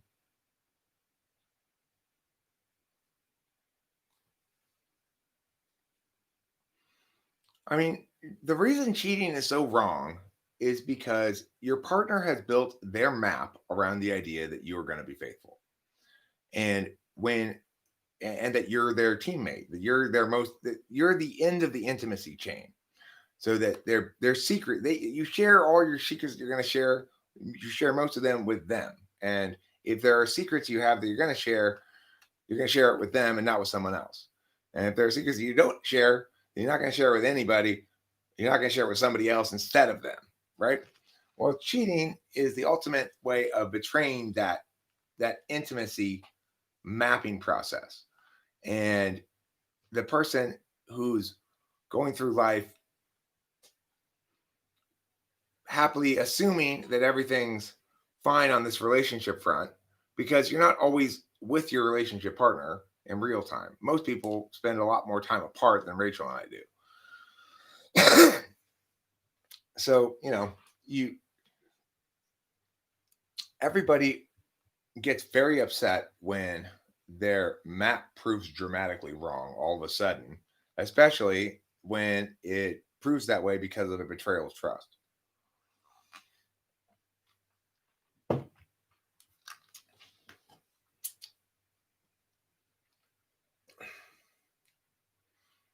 Local hunters are bad too, but factory farming is a bit worse.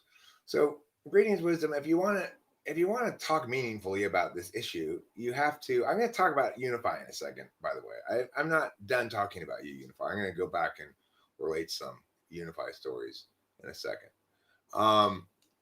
But if you want to have that position, then you need to clarify what it is you're opposing. If you're opposing that which kills the most animals, then you'd oppose factory farming. If you're opposing that which least reflects a positive valuing of animals in general, then you'd oppose hunting. If you oppose that which causes the most suffering, then you'd probably choose factory farming on net balance because it has so many more individuals, but each individual death presumably is less painful. Um, it's in the interests of slaughtering people to make deaths quick and easy, not extended and painful.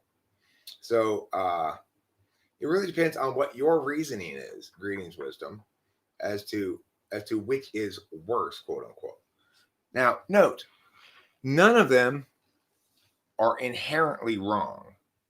So it's contextually dependent as to whether a given action, a given killing of an animal is wrong. It's not always wrong to kill an animal. You could certainly argue that it's always wrong to kill a person. You could also argue that it's not always wrong to kill a person. But if you were to argue that it's not always wrong to kill a person, you'd be able to distinguish specific instances that make it not wrong. In contrast, there's no rules you can apply to determine exactly when it's wrong or not wrong to kill an animal. So, if you have a farm and gophers and rabbits are destroying your whole crop, if you let them continue, you're going to have nothing to harvest in the fall, and your family will starve or something. Well, is that a justification for killing them because they're violating your property rights? It's funny, when I went vegan, I always said that if it really came down to like me versus an animal, it's me, not the animal. Like I would kill in that situation if I was being attacked. I mean, well, this is the thing. It's like what comprises an attack. Obviously, most people are going to say if there's a mountain lion that's coming to you and trying to attack you, and maybe even has attacked you, scratched you once, and you see a big rock and you hit it on the head and you kill it, but that's fine. That you did nothing wrong. You did what you had to do to save your life. Now, if in fact after you've done that, you look behind that mountain lion and there's a couple of adorable baby mountain lions, then that's very tragic indeed. But nevertheless, you can't really blame the person for killing the mountain lion that's attacking them. They just walked around the corner, they're on their hike, all of a sudden they have upon a mountain lion that because it's got a couple of youths attacks him. Well, and he successfully fights off and kills the mountain lion, and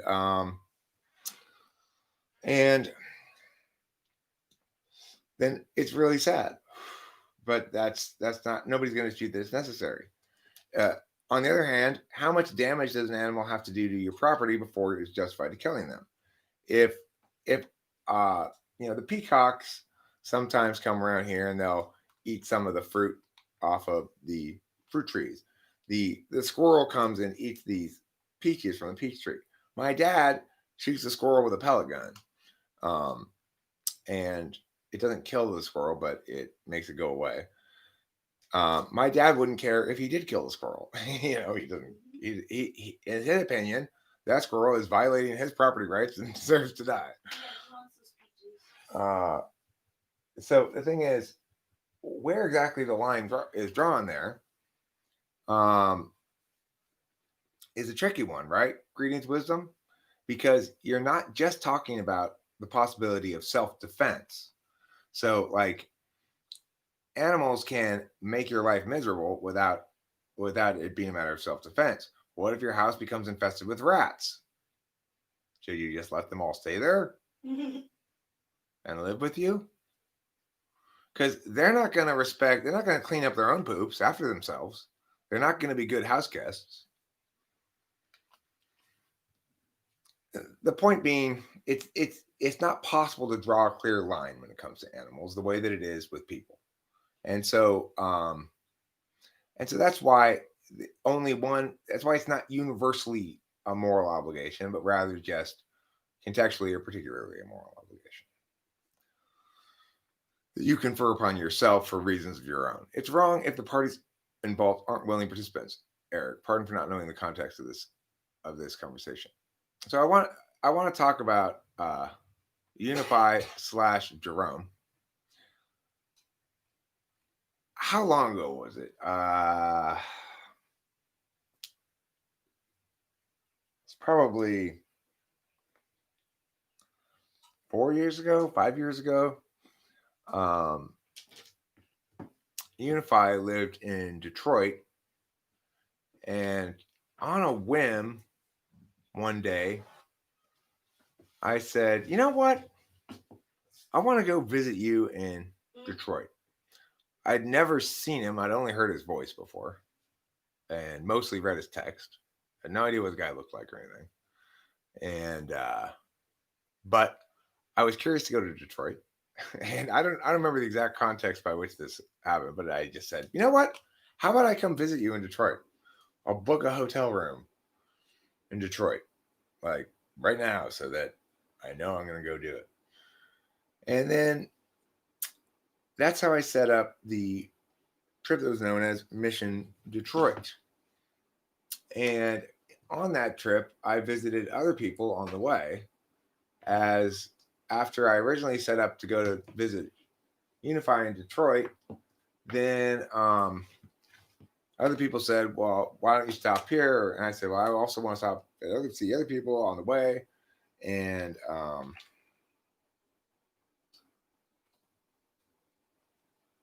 so, Yeah, speaking of, Sean Ryan Barron said that we should visit him in Youngstown, Ohio. And I was like, honestly, I wouldn't be surprised if host Eric would be down for that at some point. Because you like to visit. I do. Yeah, that'd be cool. Seems like a really, really pretty place. Here's a video where I first meet Unify in person, and I am staying at the MGM Grand Hotel in Detroit, which is a casino. I didn't really gamble any, but That's smart. It ended up costing me a shit ton of money for that one night, because I actually had to I had car problems, and I got there a day late. But I called ahead and I was like, I need to move my day back a day, because I explained to them I had car problems. And so they let me move back a day, but they charged me like an extra $100 and some to do it. And so it ended up being like a $400 hotel room for one night. Oh my goodness. By far the most expensive hotel room I've ever stayed in. It was nice. I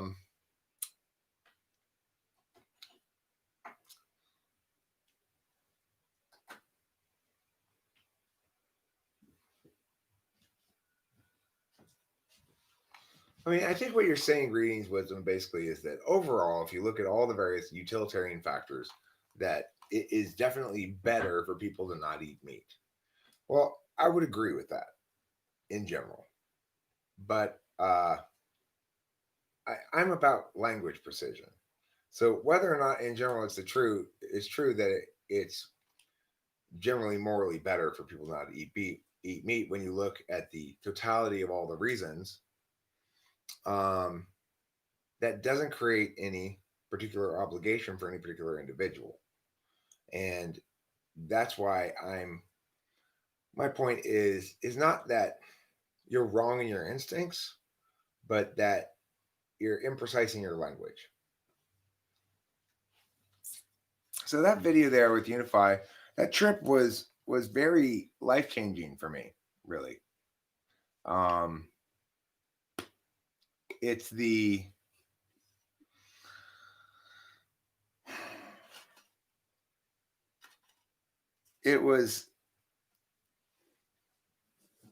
It's like I didn't understand when I left for that trip. When I left for that trip, I was still thinking of it entirely in terms of these various people that are going to let me visit them and make a video with them are doing me a favor. And somehow after that trip, I started to understand that I matter too. Like that that people appreciated having me come visit them. It wasn't a favor that they were just doing for me. It was something they wanted to do. They wanted me to be there. You know, they wanted me to visit them. They wanted to make a video with me. And that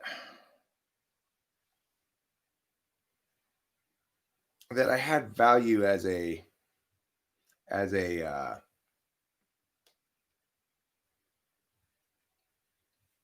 as a as a character in people's life, you know, something like that. Um, it took a long time for me to quote unquote own uh, distinction because I'm extremely egalitarian by nature as an ENTP, and I don't like hierarchical distinctions, and I don't like the idea that somebody's voice is more important than somebody else's voice. And yet, one thing I've learned in doing this is that my original concept, which included some sort of like, well, you know, it'll be like people could be interviewed, people could be interviewer, everybody could be a host or a guest or whatever, and we'll just all talk to each other like we're famous people. Kind of like one of the original concepts or something. I like that. It doesn't work because most people can't do the interviewer part successfully, and the most people can be made to be interesting as the interviewee, but only if you're a good interviewer. In other words, I'm not very replaceable, is what I learned. That other people can't hold court as successfully as I can in general. So that's not egalitarian, right? That's sort of imperious. And it's not my native frame of reference. But it's something I've had to come to own as Taylor told me to do it over the course of being a part of this channel. Recognize that your voice has more weight is to acknowledge your responsibility to say the right thing too. So it's like one of the sort of sneaky benefits of egalitarianism is, well, then, you know, I'm not responsible for, I'm not, I'm just, I have the same amount of responsibility for what I say as everybody else does. But the fact is, my words have more power for a lot of people. From a lot of people's perspectives, my words have more power than some random person who's saying something similar but only has 10 subs. It matters to people. Should it? I don't know, but it does.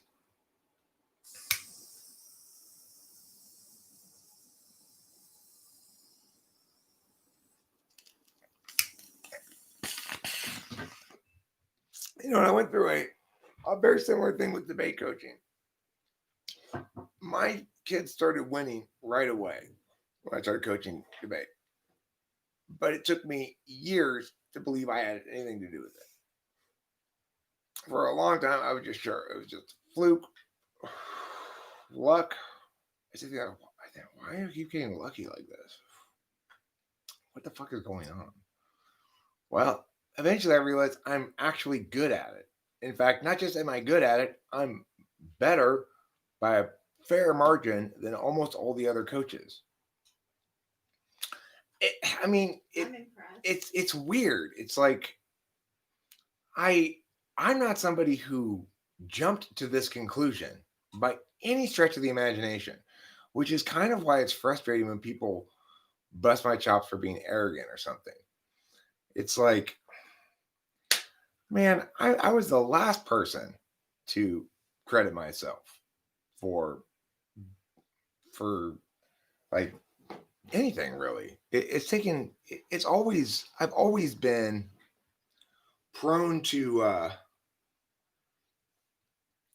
I've always been prone to underestimating my own agency, not overestimating it. So what kind of debate do I coach? I coach Lincoln Douglas, policy, and public forum. The three conversation flow debates. I did policy debate in high school, and I prefer coaching, I think, Lincoln Douglas now.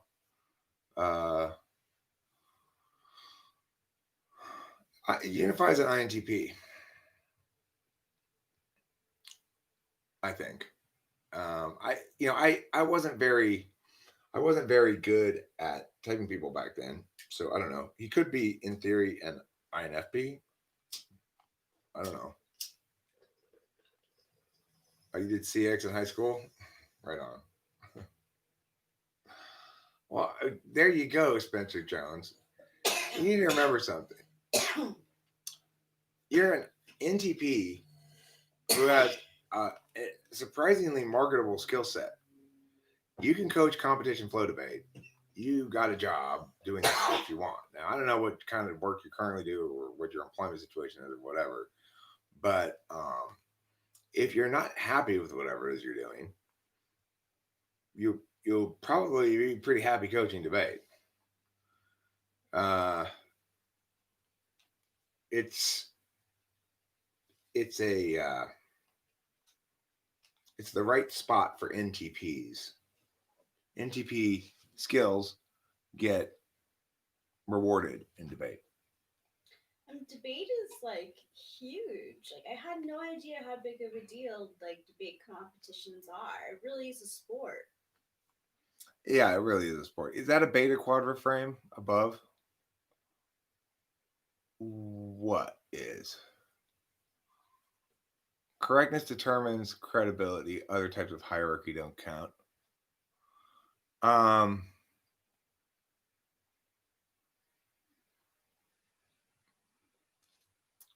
Well, I think what I'm saying is Legends Fall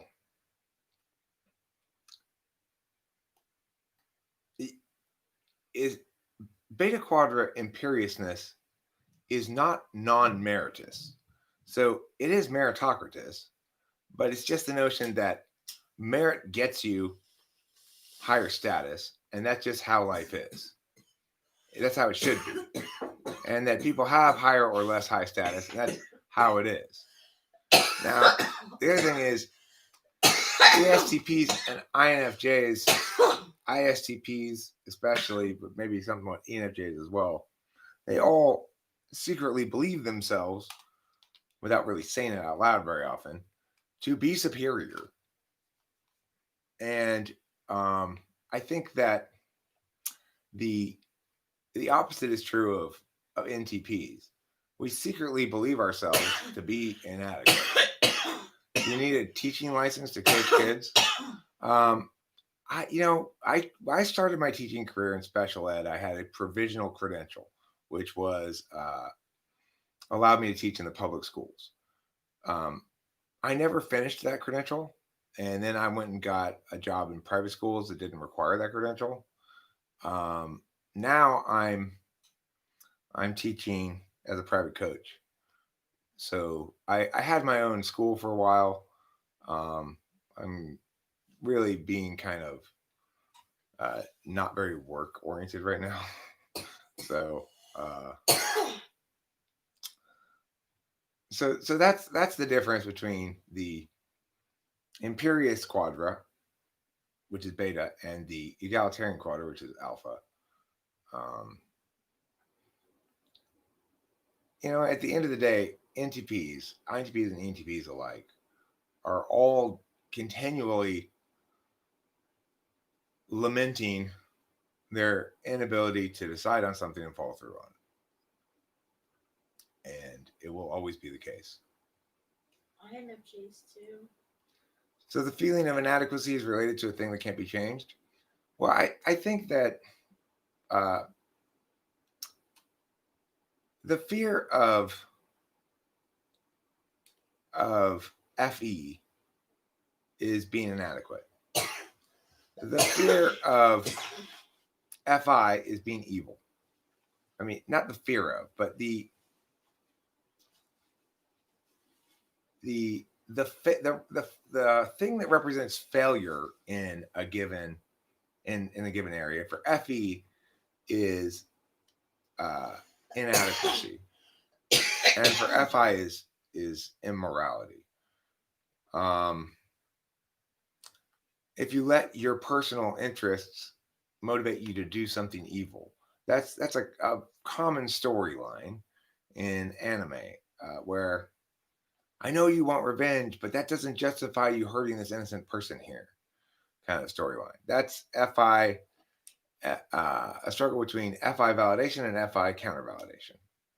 And then if you look at FE, it's but why would they why would why would he ever think I'm good enough for him? I'm so weak and he always needs to save me. Is another common storyline in anime where the girl, I must get stronger if I want to be good enough for elite ninja Joe over here or something. That shit. That stuff's FE. That stuff is people fighting against FE failure, fighting against their fear that they're inadequate, not understanding themselves to have inherent value outside of their utility. So,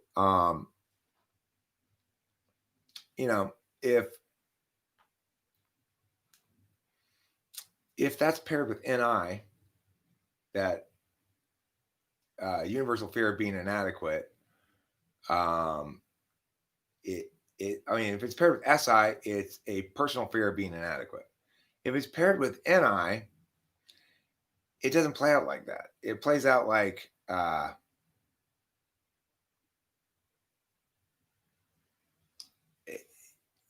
they see everybody else being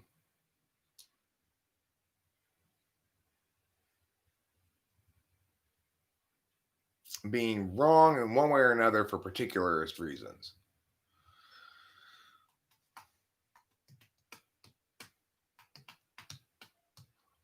No, I'm saying that a failure on FI grounds is exemplified by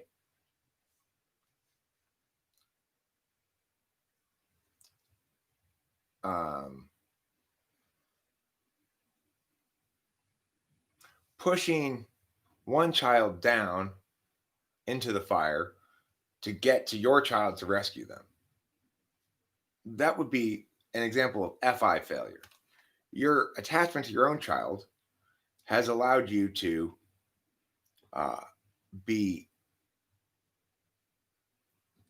to step on somebody else to get what you want. Okay? So that's an example of when FI doesn't work outright for you. Because your own interests have driven you to where you are willing to do things you shouldn't be willing to preserve what's of interest to you. In other words, where you violate other people's basic rights and understandings. So a failure of FE is to not be valuable enough, for basically to have another person's perceptions of you be that you aren't adequate.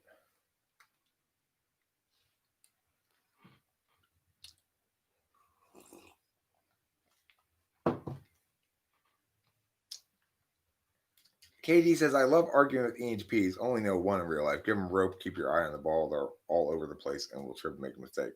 I mean, I think that's probably true, generally. Except in hockey, you really want to keep your eye on the puck. Yeah, in hockey, you want to keep your eye on the puck. Yeah, you really do. The thing is, my current debater that I work with, Jeffrey, he's an example of an ENTP who forgets his frame of reference too often. In other words, he's not NI enough. Of course, the thing is, ENTPs are slow growing, and we get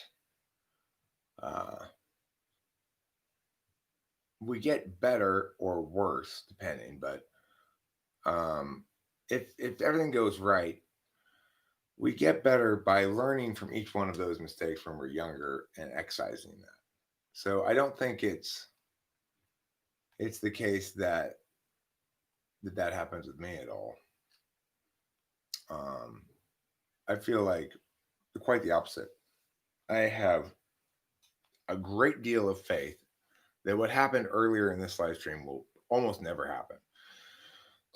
Where Winston's mom put a quote from me that I had to immediately just go like, I retract that quote entirely. I no longer think that. Well, what I don't mind when that happens, but what what I want to do is make sure that that's that happens very infrequently, because very few of the things I've committed to saying out loud haven't sustained sufficient scrutiny before I said them out loud.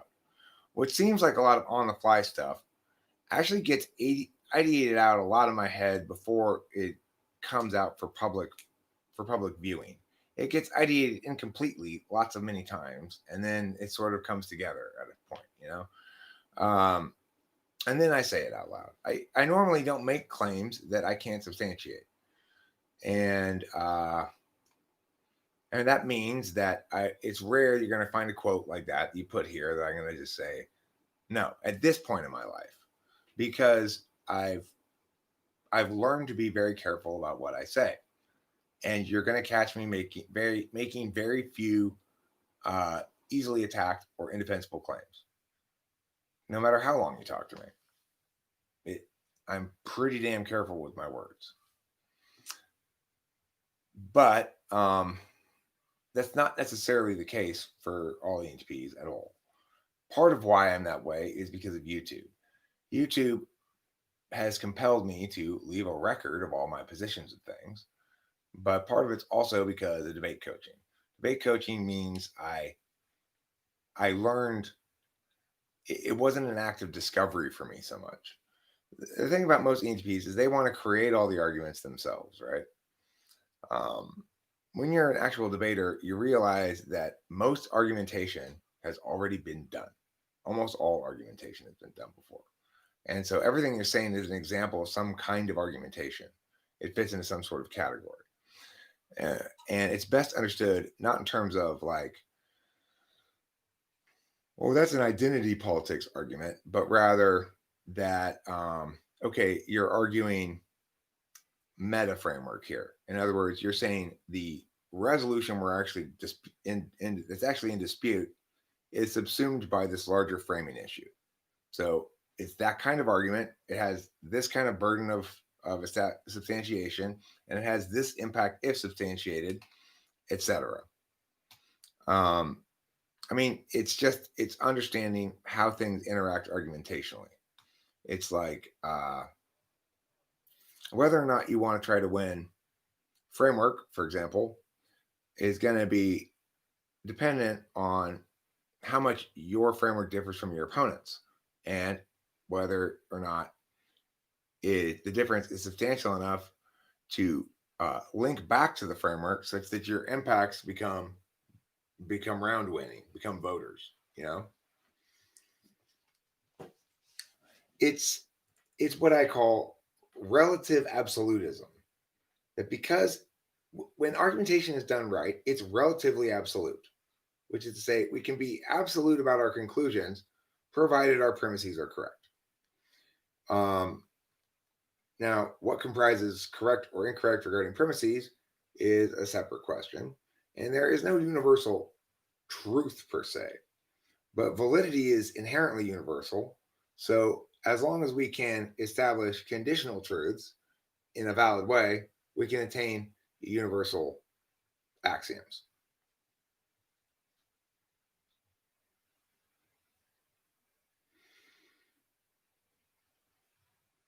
Yeah, I really don't do that very often, Diamond, and that's the difference between a mature ENTP who is what I would call a meta rationalist versus an immature ENTP, which most of whom are rationalists. The difference between a meta rationalist and a rationalist is that as a meta rationalist, I accept that I have some kind of magical obligations or duties. That is to say, I accept my duty as a moral agent to be good. and I justify it with, or I guess I should say, I exercise that process via faith-based behavior, like prayer. Yeah. I have a question that's sort of related. It just popped up on my Instagram feed. Someone was giving a like potion or to fight off a hex. What do you think about that? Because I tend to believe that as long as I don't focus my attention on it, it's not there. I think I don't have much faith in other people's ability to hex me. I think that hexing is basically saying words that lease the other person's headspace without their permission. So whether or not you attend to those is critically important. Yeah. But regarding what Spencer Jones says here, search for universal truth always seems to lead to nihilism. That's provided you're unwilling to engage in a magical thinking frame. If you incorporate a magical thinking frame, it delegates that search for universal truth to that magical thinking frame. In other words, questions of universal truth and morality will be afforded the status of determined, ultimately, but unknown, determinedly. So it's like I have to pray to find out sometimes what the right thing to do is, that God knows what the best thing for me to do is. And I don't necessarily know if my understanding of God's will on that is correct. And I can try to get closer or further to it. That's a process-oriented approach towards moral positivism rather than a logical justification approach. And you don't have to justify any of the behaviors because they aren't arguments. At the same time, it affords you the opportunity to delegate to that magical thinking frame those universal questions that, when unanswerable, when left unanswerable, lead to nihilism. So, it's a matter of acknowledging that faith-based behavior uh, is a good way of attaining ontological humility, an ontological humility that precludes nihilism and affords you directionality.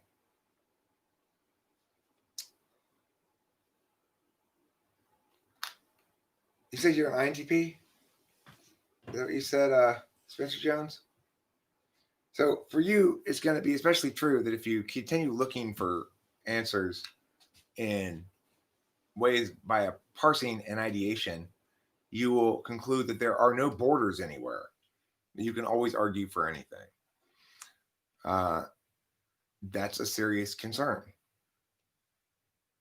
Now, you don't go to church. I wouldn't go to church personally. I find going to church would be counterproductive.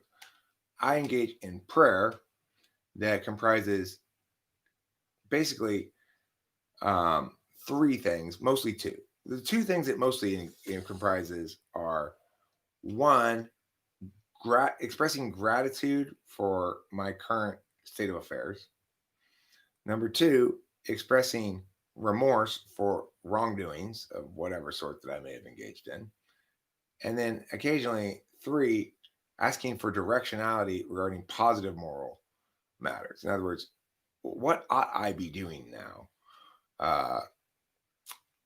It allows me to behave from a frame of reference in which those questions have answers, are answerable, and have correct and incorrect answers, but that I don't know them.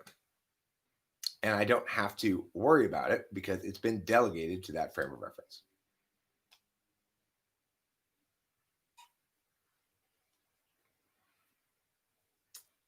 If you're not willing to do that for yourself, in other words, well, Spencer Jones, forget about your higher power. I'm not saying believe in anything.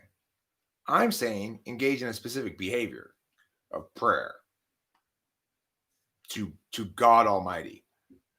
Note, you do not have to afford any truth value to any statements about God Almighty in order to do that. So it does not have to be the case that God exists for you to successfully pray to him and get guidance from him. It might sound paradoxical, but it's not, because argumentation and behavior are different things. So I wouldn't suggest going to church, but I would suggest praying. And if you are in fact praying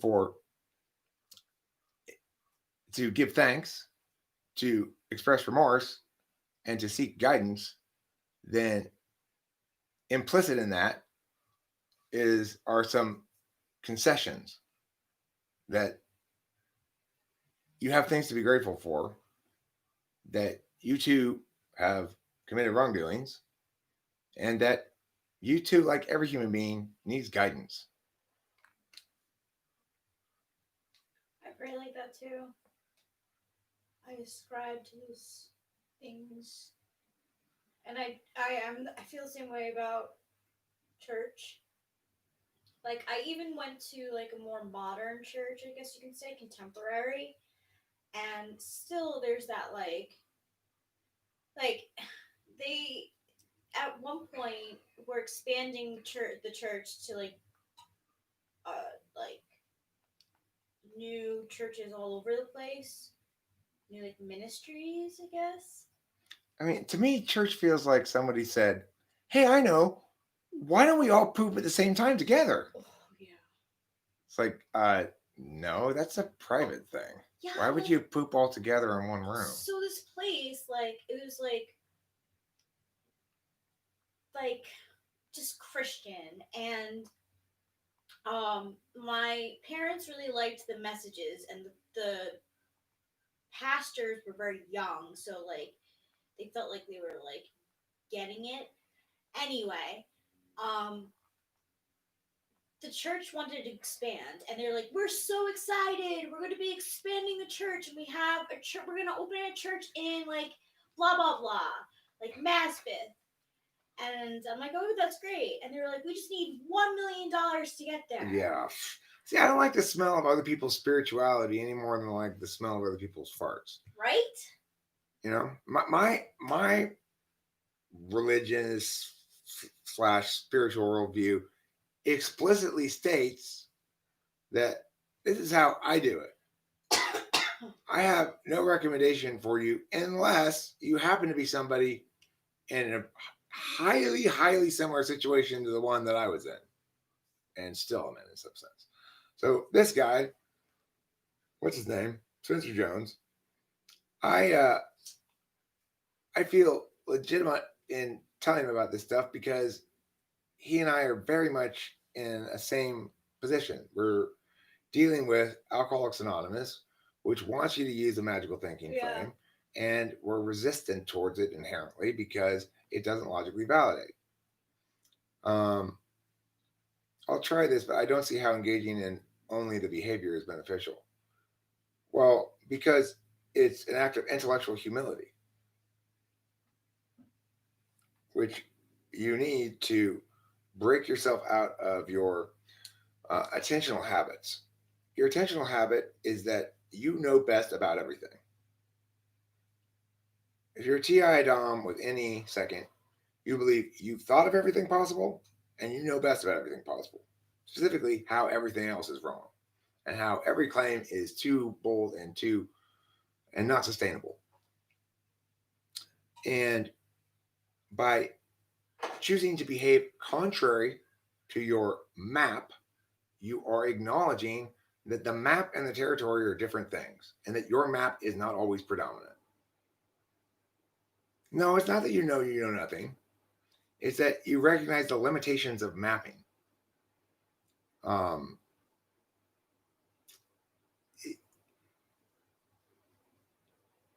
Nihilism is the result of being an incredibly good mapper and trying to make a map of mapping rules regarding the fact that certain borders of the map seem unmappable. That's what leads to nihilism. What I'm saying is those unmappable borders need to be delegated. And the way to do it is through non-mapping mechanisms. And so if you're a map-oriented person like you are and I am, you're going to say, I don't see how that helps with the map. It doesn't. It helps with the not map. But you can map it out pretty good, as I have, you know. And if you want to sound real cool, you can use the adjective good when you should have used well. Makes you sound more urban.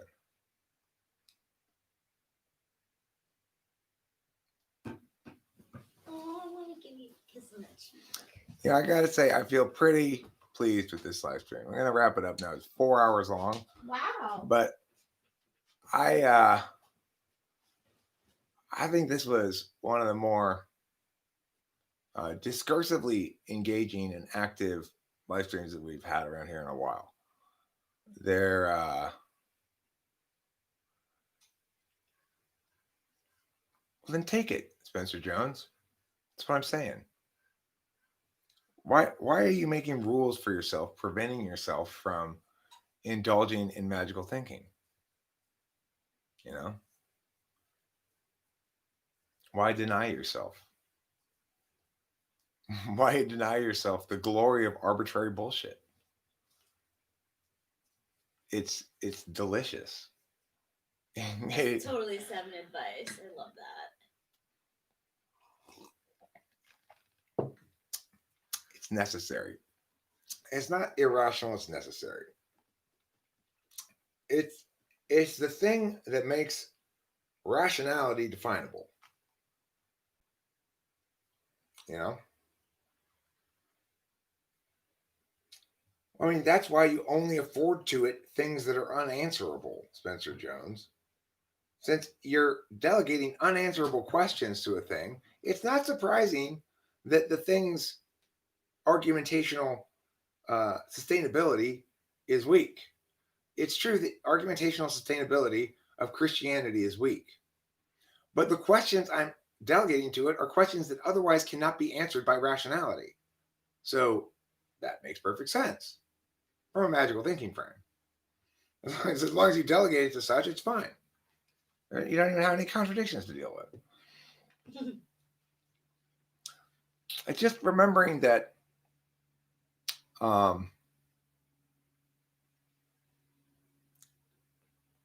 it's remembering to do this.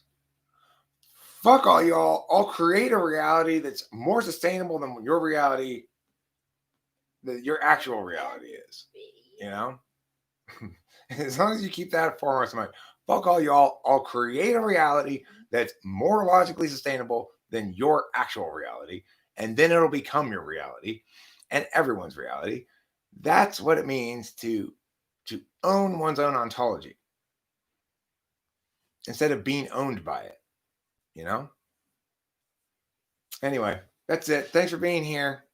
Don't forget to eat plenty of cheese. That's the other thing. If you eat plenty of cheese, you should be fine.